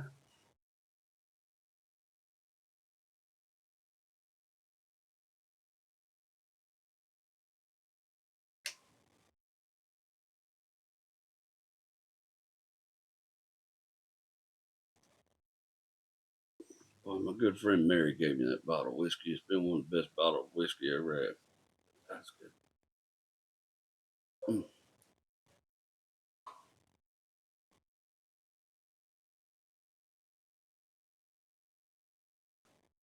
Mm. He almost caught me one night. Melissa had a waterbed. So you remember waterbeds, they were kind of like on a platform and then the edges hung off. And so there was a space under the side and I was much smaller. And one night I think we got to laughing a little too loud and we heard him come through the house like a ninja. Come through the house. And I just rolled off her bed on the side by the window and then rolled up under the edge of that waterbed. And I'm talking seconds after I rolled up under the edge of that waterbed. Boom, her door opened. He's in there looking around. Who's in here? And she did the sleepy thing. It's just me, Dad. No, I heard two voices. I heard people laughing. I heard two voices. Bro, I'm trying not. But I'm shuddering because I know if this man catches me, he's gonna kill me. And then when he's done killing me, my mom's gonna kill me. And then when my dad gets back to Indonesia, probably he's gonna kill me. It's gonna be 3 killings though, and they're all gonna be on me. I'm sucked up under there. Just he stands there talking to her for a little bit, and he's like, "Melissa, don't play games with me." They call her Missy. Missy, don't play games with me. I know her voice. And I'm so thankful he didn't look at that window to see it wasn't screwed down. But he went over there and he walked right beside me and he made sure the window was shut tight, which I always did. So the window didn't move and it was in the dark. It was good enough for him. Felt like it took forever. Minutes later, he goes out of the room, shuts her door again.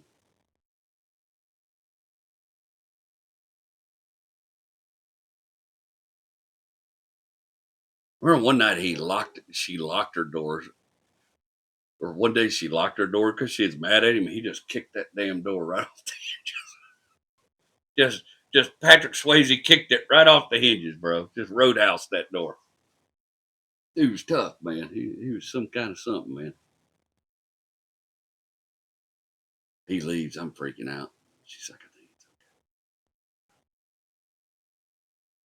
So I go out there and get on my bicycle and I ride back to my house. Go to get in my window and it's locked.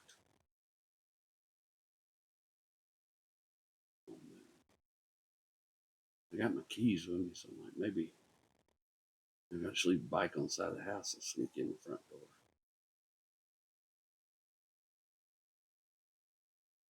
And start messing with the front door real quiet, trying to get my key in the lock.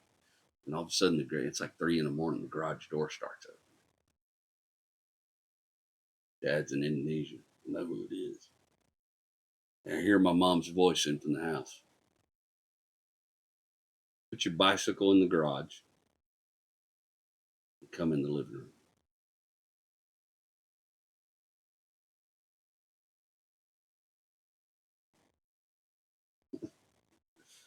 God, that was a special kind of fear.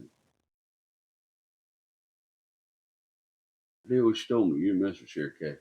Her voice had a scary sound to it. Little did I know she'd been up for hours worrying where her son was and why he wasn't in his room in the middle of the night. As a parent myself now, I can tell you I would probably not have handled it as cool as she did. I would have probably lost my shit. She was so mad. Came in the house. Where the hell have you been? I went to Melissa's house. Oh no, I lied to her. I told her I'd been over at my buddy Raymond's house. Never told her about Melissa. I lied to her. Told her I was hanging out with Raymond. We were just reading comic books and stuff and hanging out. She gave me all the parent. I've been worried sick about you. I was worried about whether or not I need to call the police. Whether I need to wake your dad up in Indonesia. Scared out of my mind. You go get your blanket and your pillow. And you get down to the foot of my bed, and that's where you're going to sleep. So at least because I can't trust you now. I need to know where you are. And she did, bro. And she was like, about 3 or 4 days, she made me sleep at the foot of her bed on the ground. She's fine. Go back to your bed. If you sneak out of this house again, I'm done with you. My dad was supposed to be home in a week or 2 from Indonesia. And she let me talk to him a couple times on the phone. She told me, she said, wait till your dad gets home from Indonesia. What you hear is what you've done.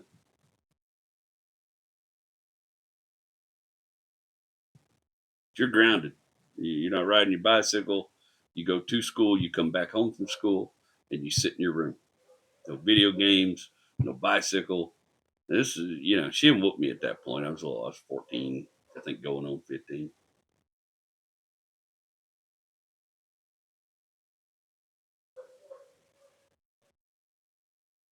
She was hot. And I talked to my dad on the phone in Indonesia. I couldn't tell if he knew or not. He didn't bring it up. And she'd look at me the whole time I was on the phone with him. I wonder if maybe I was supposed to tell him, but she never indicated that, so I wasn't going.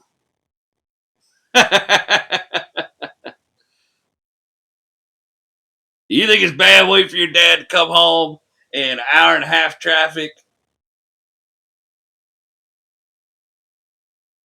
in Houston traffic in a Cordoba with a plywood window. Wait for him to come home from Indonesia, bro.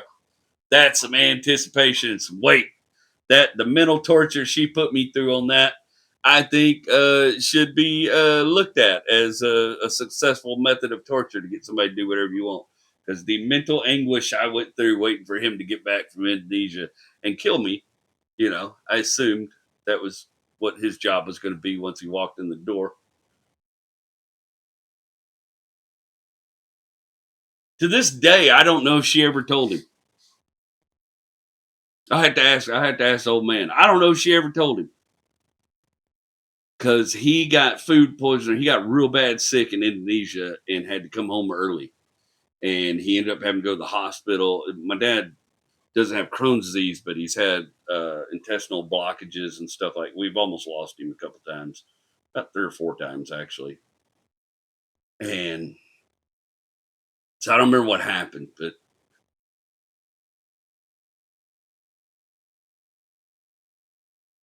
I'm not sure she ever told him.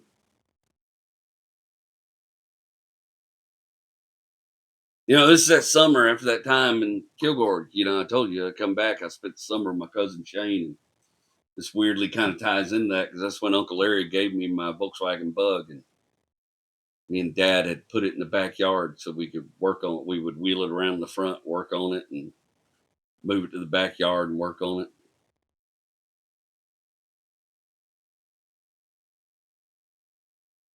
I'm probably getting the timeline a little messy there.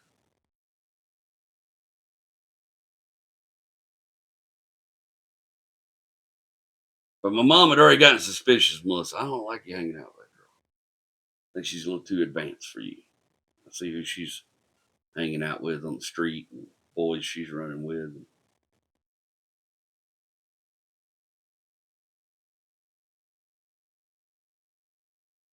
I heard her tell my Aunt Janet on the phone, the girl's got bigger boobs than me, which I've always had a type.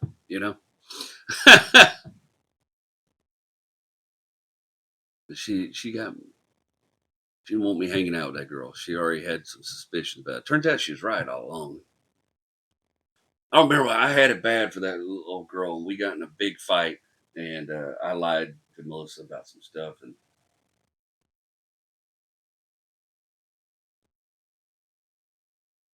I didn't really lie to her. What happened was my parents told us there was a brief period of time where my parents were talking about moving back to Kilgore, and I was so excited because that's all I ever wanted to do was leave Houston and go back to Kilgore. So of course I told my friends and everybody at school and told Melissa, I'm leaving.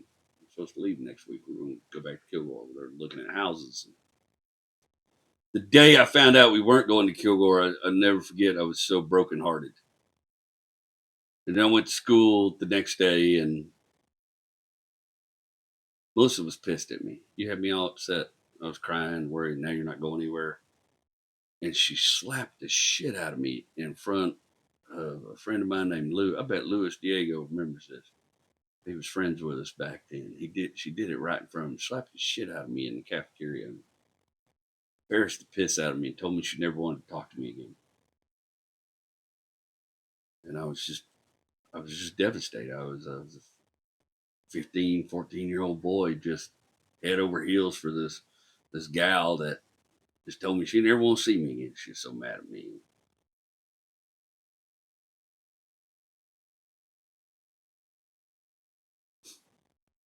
God, I was a dork. I would write her poems and shit, try to get her to talk to me again.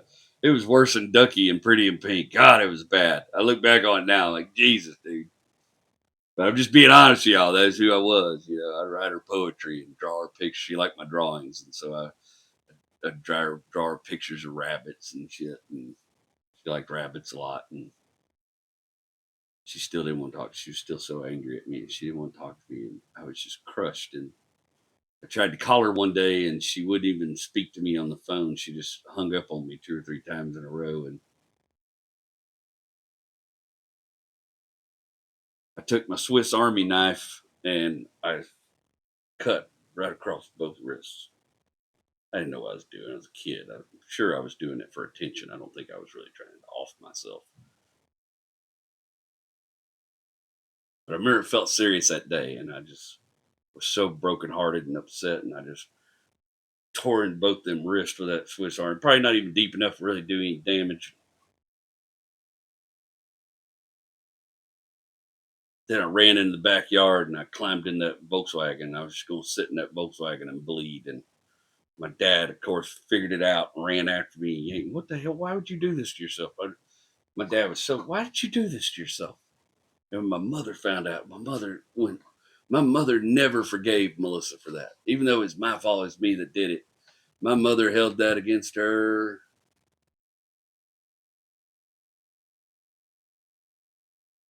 And they didn't want me going back to school with the bandages on my wrist and stuff. So they made me stay out of school for a week or so. Of course, everybody was freaking out and thought I had left. And then Melissa thought I had left. And God, dumb shit you do when you're young. I don't think for a minute I'm not a suicidal type dude. I'm not. I am terrified of dying. I'm gonna be honest with you. I've told y'all before. I'm one of those dudes like maybe tomorrow will be better. You know, like I'm just always hopeful. You know, this is what I keep trying to tell you. You know, there's a lot of people really upset about how things went this week, and a lot of people are really happy about how things went this week. I don't really get involved with all that. I do have strong feelings about it, but it's not something I talk about a lot. But you know, we all still gotta get along. We all still gotta live here, and that's the thing I wish I could tell some of the people. And I get it. I do understand. But just maybe tomorrow will be better. You know, probably not, but I'm not that kind of dude that believes in that. You know, believes in. I couldn't do it. I don't think I could do it. I did that thing when I was a teenager, but I'll never forget my mother's face and the way she cried when she saw what I'd done. And I'll never forget my father's face when he was like, why did you, he couldn't get, why did you do this yourself? Why did you do this yourself?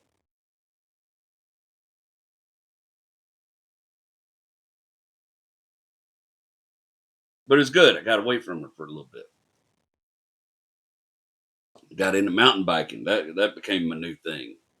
My dad didn't really have time to ride bikes anymore, but I'd went out and bought myself a little, or no, they bought me a mountain bike, I think 1 year for Christmas. It's like a Huffy or something, you know, wasn't like a high dollar one, but there was this right up at the front of the neighborhood. There's a little strip center. My mom's friend had a hairdresser. She owned some of the space in the strip center. And there was a hobby dude in one space, and she had her hairdressing salon in one space, and then there was a stop and go on the end, and then she had a Marie was her name. She had a brother named Rocco that was a hairdresser. Big old, he had long hair.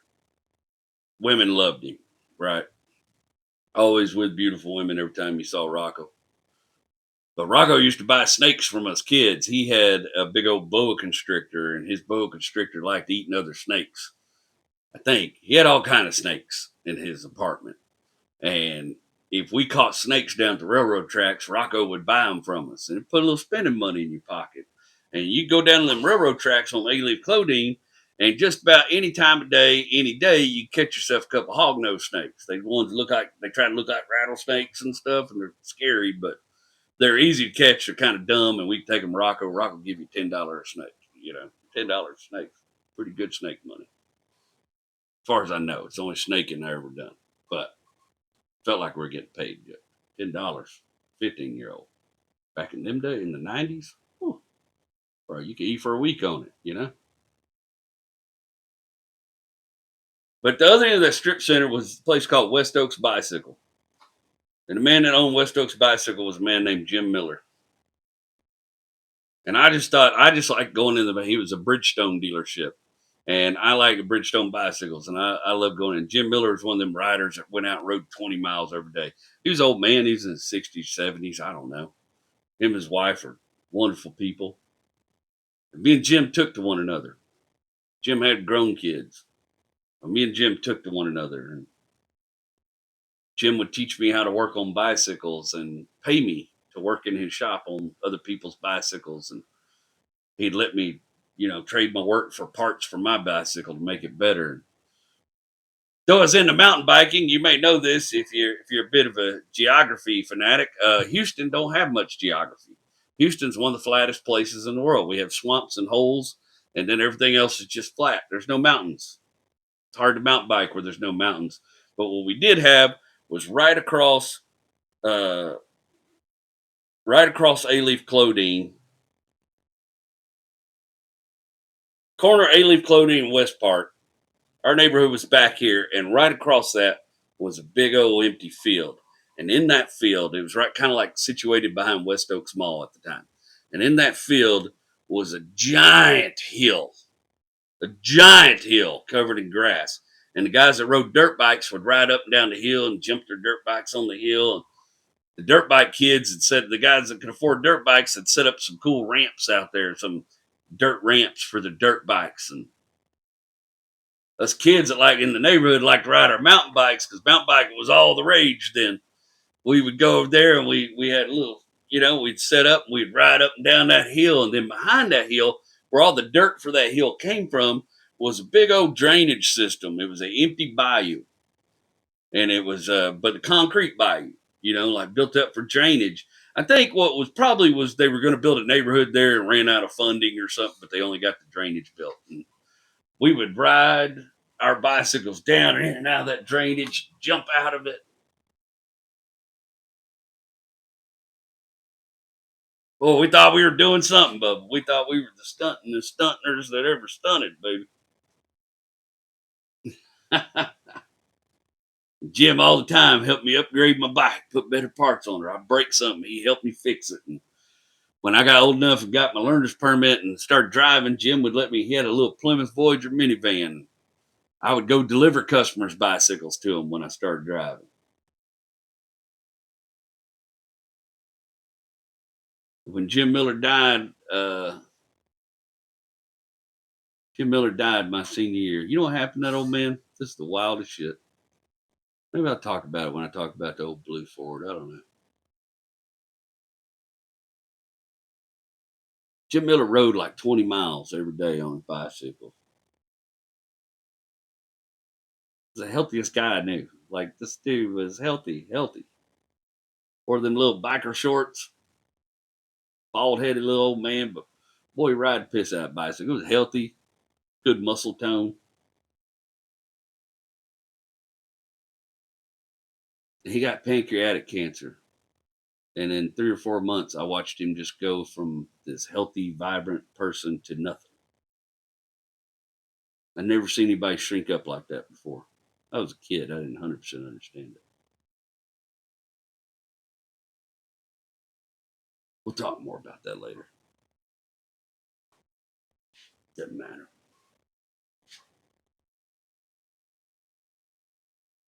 I only drove that Cordoba one time. I can tell you that. Boy, it was a gas. My dad took me to an empty parking lot and let me, when I had my learn, he let me drive that Cordoba around.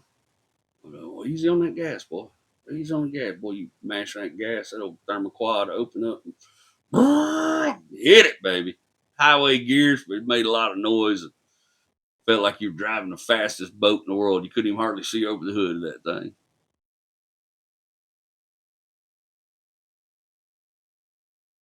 I thought it was gonna. I really, me and my dad talked about it. I really thought the Cordoba was gonna be my first car. I was looking for. I wanted that car to be my first car. I wanted that car to be my first car so bad. I thought it was the coolest car in the world. Maybe my friends didn't like it. Maybe it's a little patchwork. Maybe they didn't think maybe it had a plywood window. But to me, it's one of the coolest cars I'd ever seen in the world, and it had that big old hood ornament. And I wanted that Cordoba. I love the way that Cordoba sounded and went.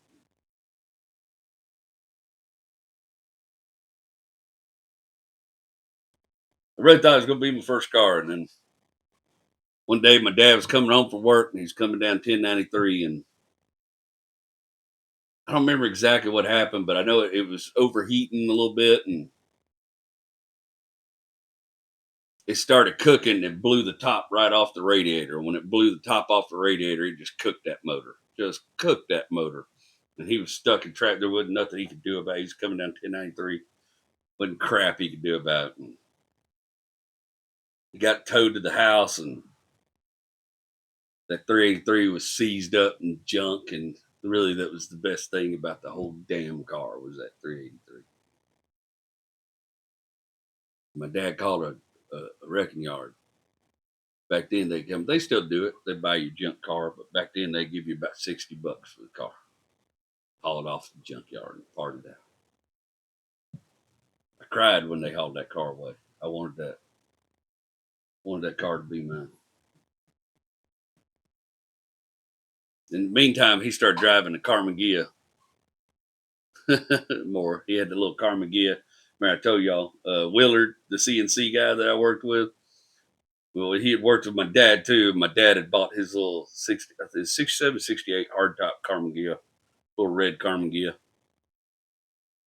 That was a cool ass car. Thought that was going to be my first car too. Old man sold it. Boy, I like that Carmagia. That was a cool little car. Yeah, I didn't get no Cordoba. My first car was not a car, it was a truck. Well, I had the Bug, but we never got the Bug running in time for me to drive it for school. First vehicle that was like mine was a 1972 Ford F100 with a old big block 360 and a 3 on the tree and oil filled gears, on bed, Explorer package. That's a story for another day. We're getting there though.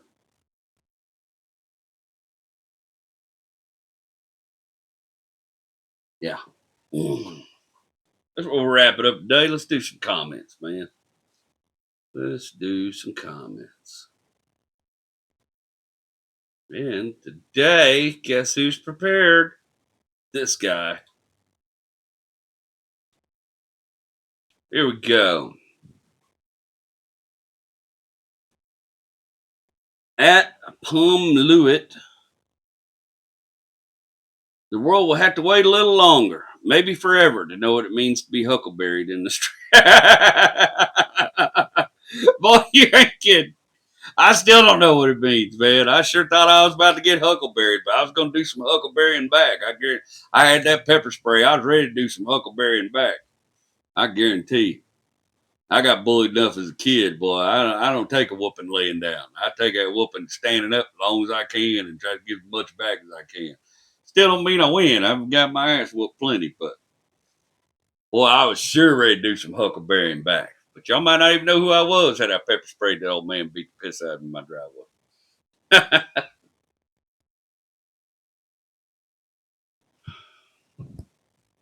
At Spencer White 8704.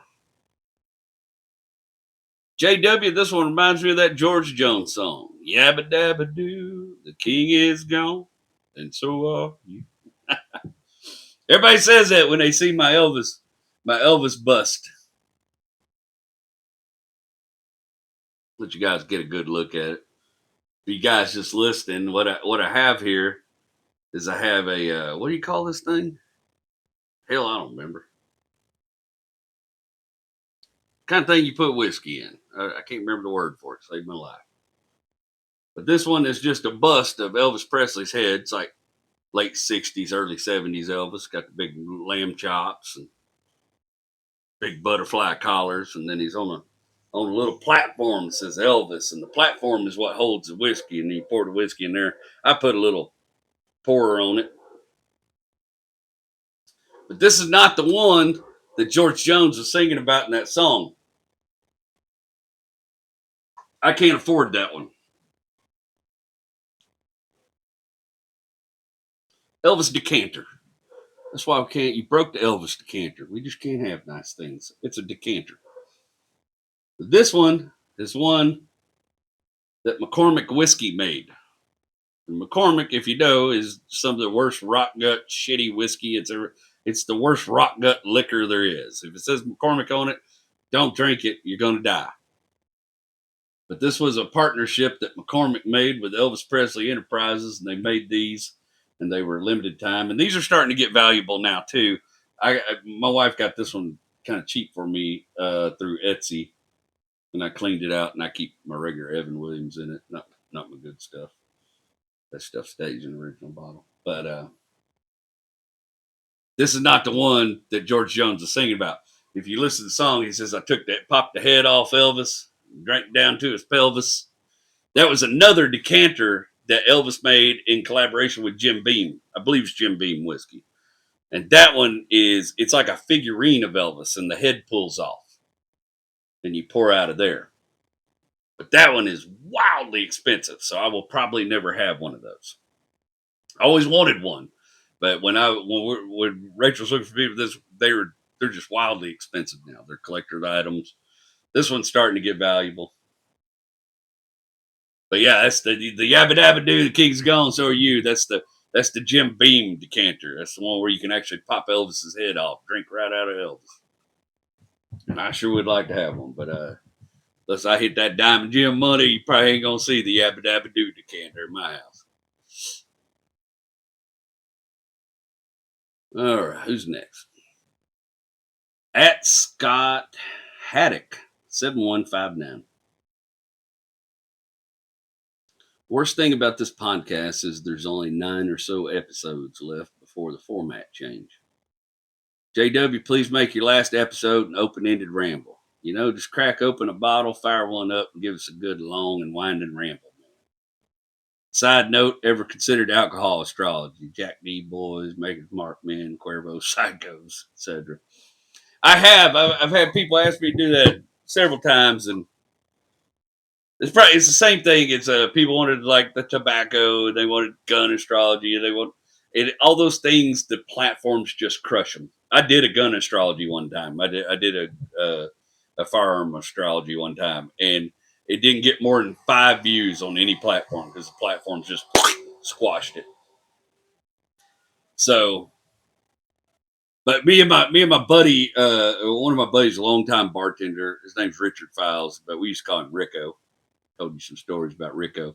Me and Rico have often talked about maybe collaborating on a cocktail astrology, you know, like a drink per person type thing. That would be kind of funny. I think I could get away with that.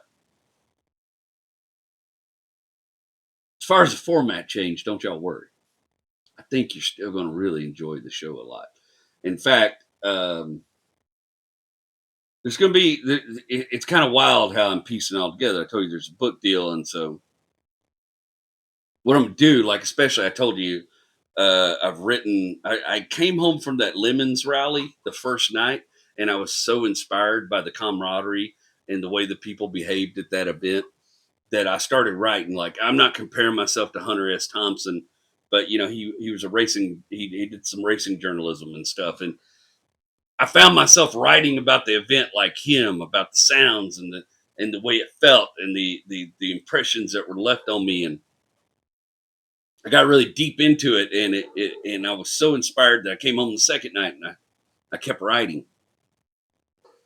So what I'm going to do with some of the stuff like that and some of the stuff like my mom's Volkswagen is there are going to be addendums to the Wrecking Yard. I'm going to call, the Wrecking Yard podcast is TRIP. That's the acronym, TRIP, TRYP. And so I think I'm going to do these little webisodes. There's 20-minute webisodes, and they're going to be trip field trips. And that's what I'm going to do with the 24 hours of lemon stuff and the footage. It's going to be a part of the Wrecking Yard compilation.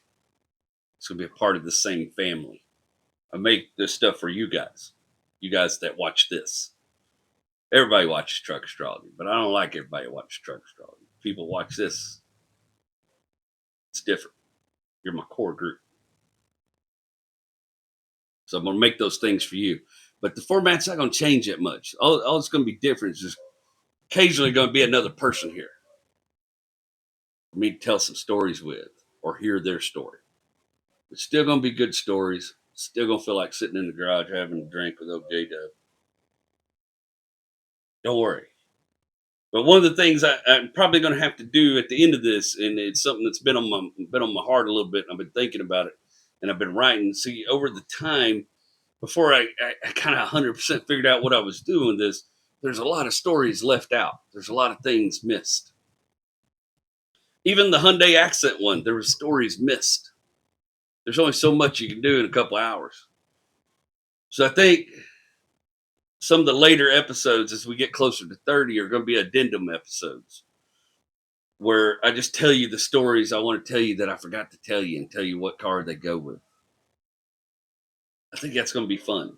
So I've at least got one episode written like that.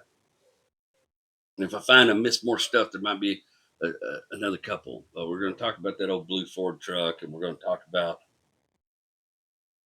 the black Yukon, the black Pearl. We got some more cars to get there. I get why you're feeling that way, because it sucks when you find something you like and it ends. It's not ended. It's like energy, baby. It's just change your format a little bit. That's all. It's still gonna be the same thing you like. I promise you, you're going to enjoy it. And there'll still be some episodes that are just me. And a lot of those episodes, we're going to take on some current events. After I'm done with these stories, you're going to get more recent stories, more stories about what's going on now, more stories about me as a father now. I promise you, you're going to enjoy it. I could be wrong. You may freaking hate it. Who knows? But I think you're going to enjoy it. All right.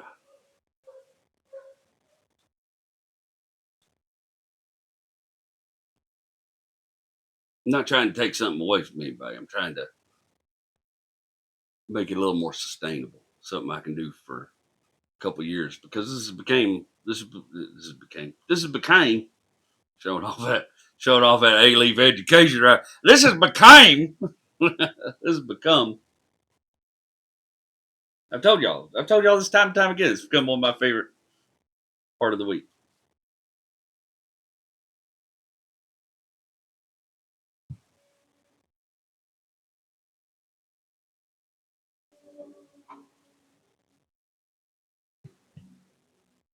There's no big point to this story this week. Sometimes there's a big point, sometimes there ain't. There's no big point to this story other than I love Chrysler Cordobas. Specifically 1975 Chrysler Cordobas with a plywood window. Cordobas. Good whiskey.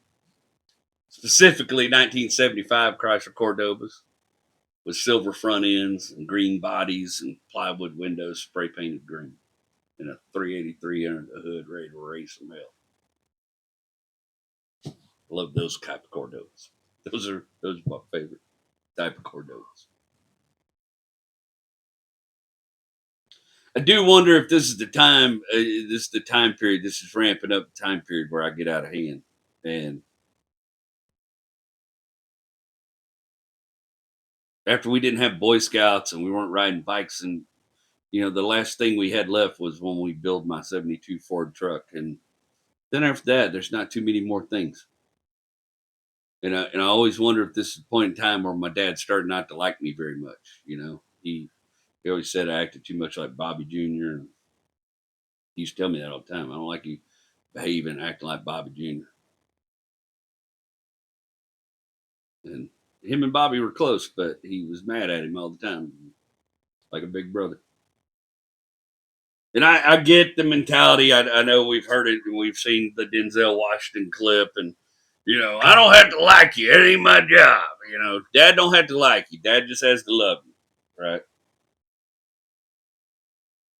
I get it, but I actually like my kids, and I wanted my dad to like me because I thought he was a badass.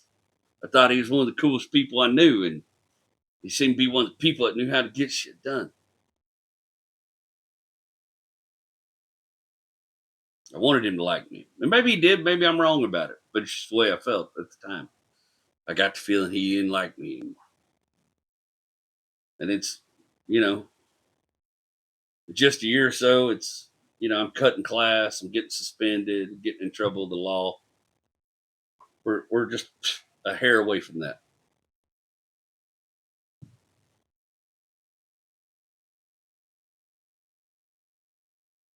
Sometimes I think part of me was real angry at him for quitting scouts and then traveling so much and being gone so long periods of time and always being he was always in such a bad mood when he got home. Someone asked me that about my kids recently. Like, I know, obviously it's clear that Family is important to me. My babies and my wife, those are my people. In fact, I'm about to make some really big decisions about that. I think I'm about to move my family out of Texas.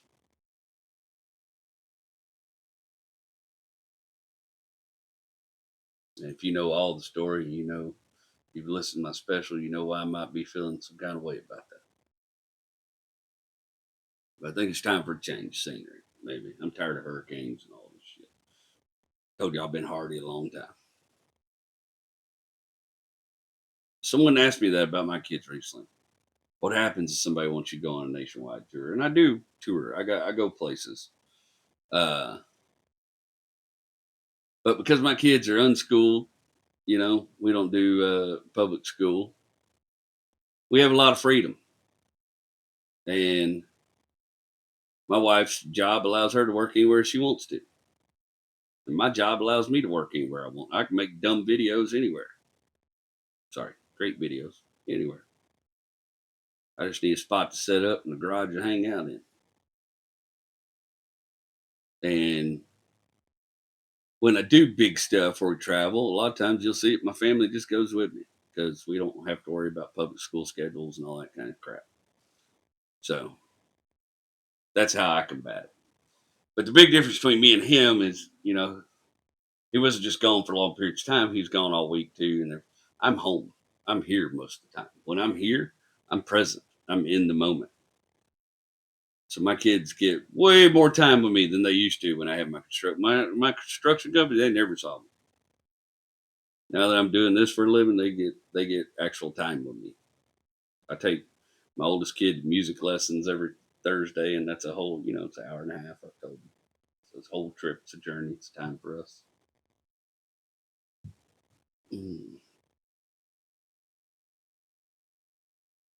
As always, I tell y'all every week, I'm rooting for you, man.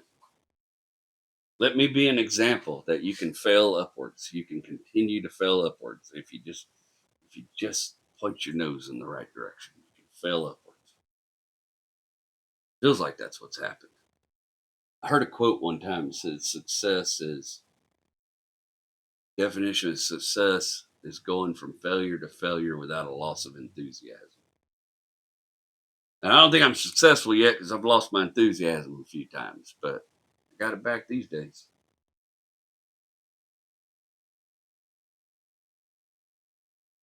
Thank you for sharing your Sunday with me. Hope things in your way, obstacles in your way, the headaches in your way are getting better. You're finding better ways to deal with them. And everybody's hot, right? Everybody's all worked up right now. This big, huge thing just happened, and just take a minute before you lose family and friends over this shit. I get it. I mean, if you think about it and you decide you can't live, I get it. But just take it a little, like Jack Nicholson said, going south, a little Spanish pause. Before you cut out friends and family. We're all running out of family.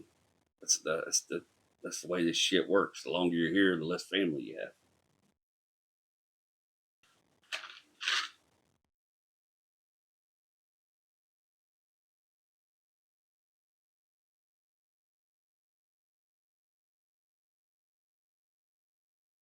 Yeah. Also, if you're in Houston, Texas, I really need you to buy some tickets to my show.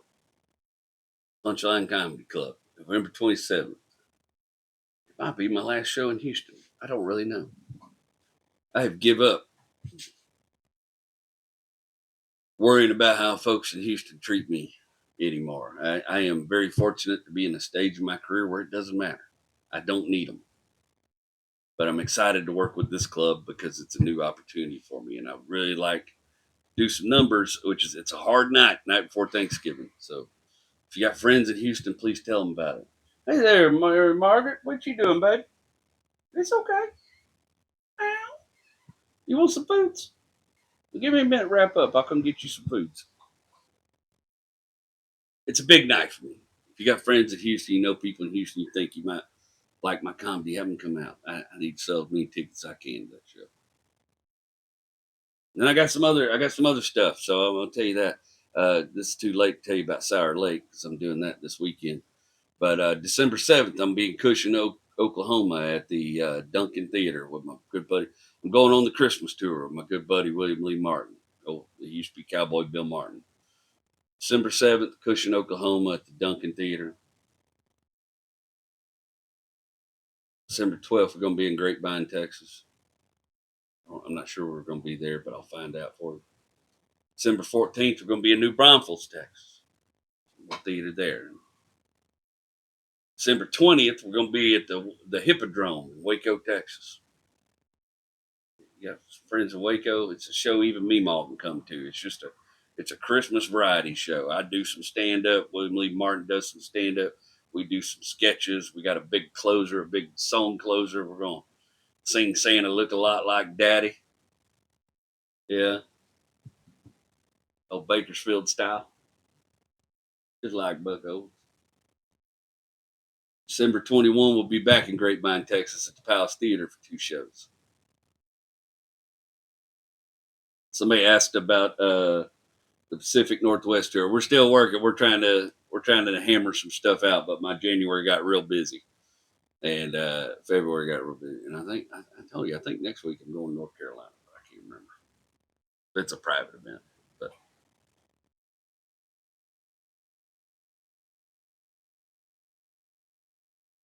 I think we did the Cordoba justice. I think we did the old man justice.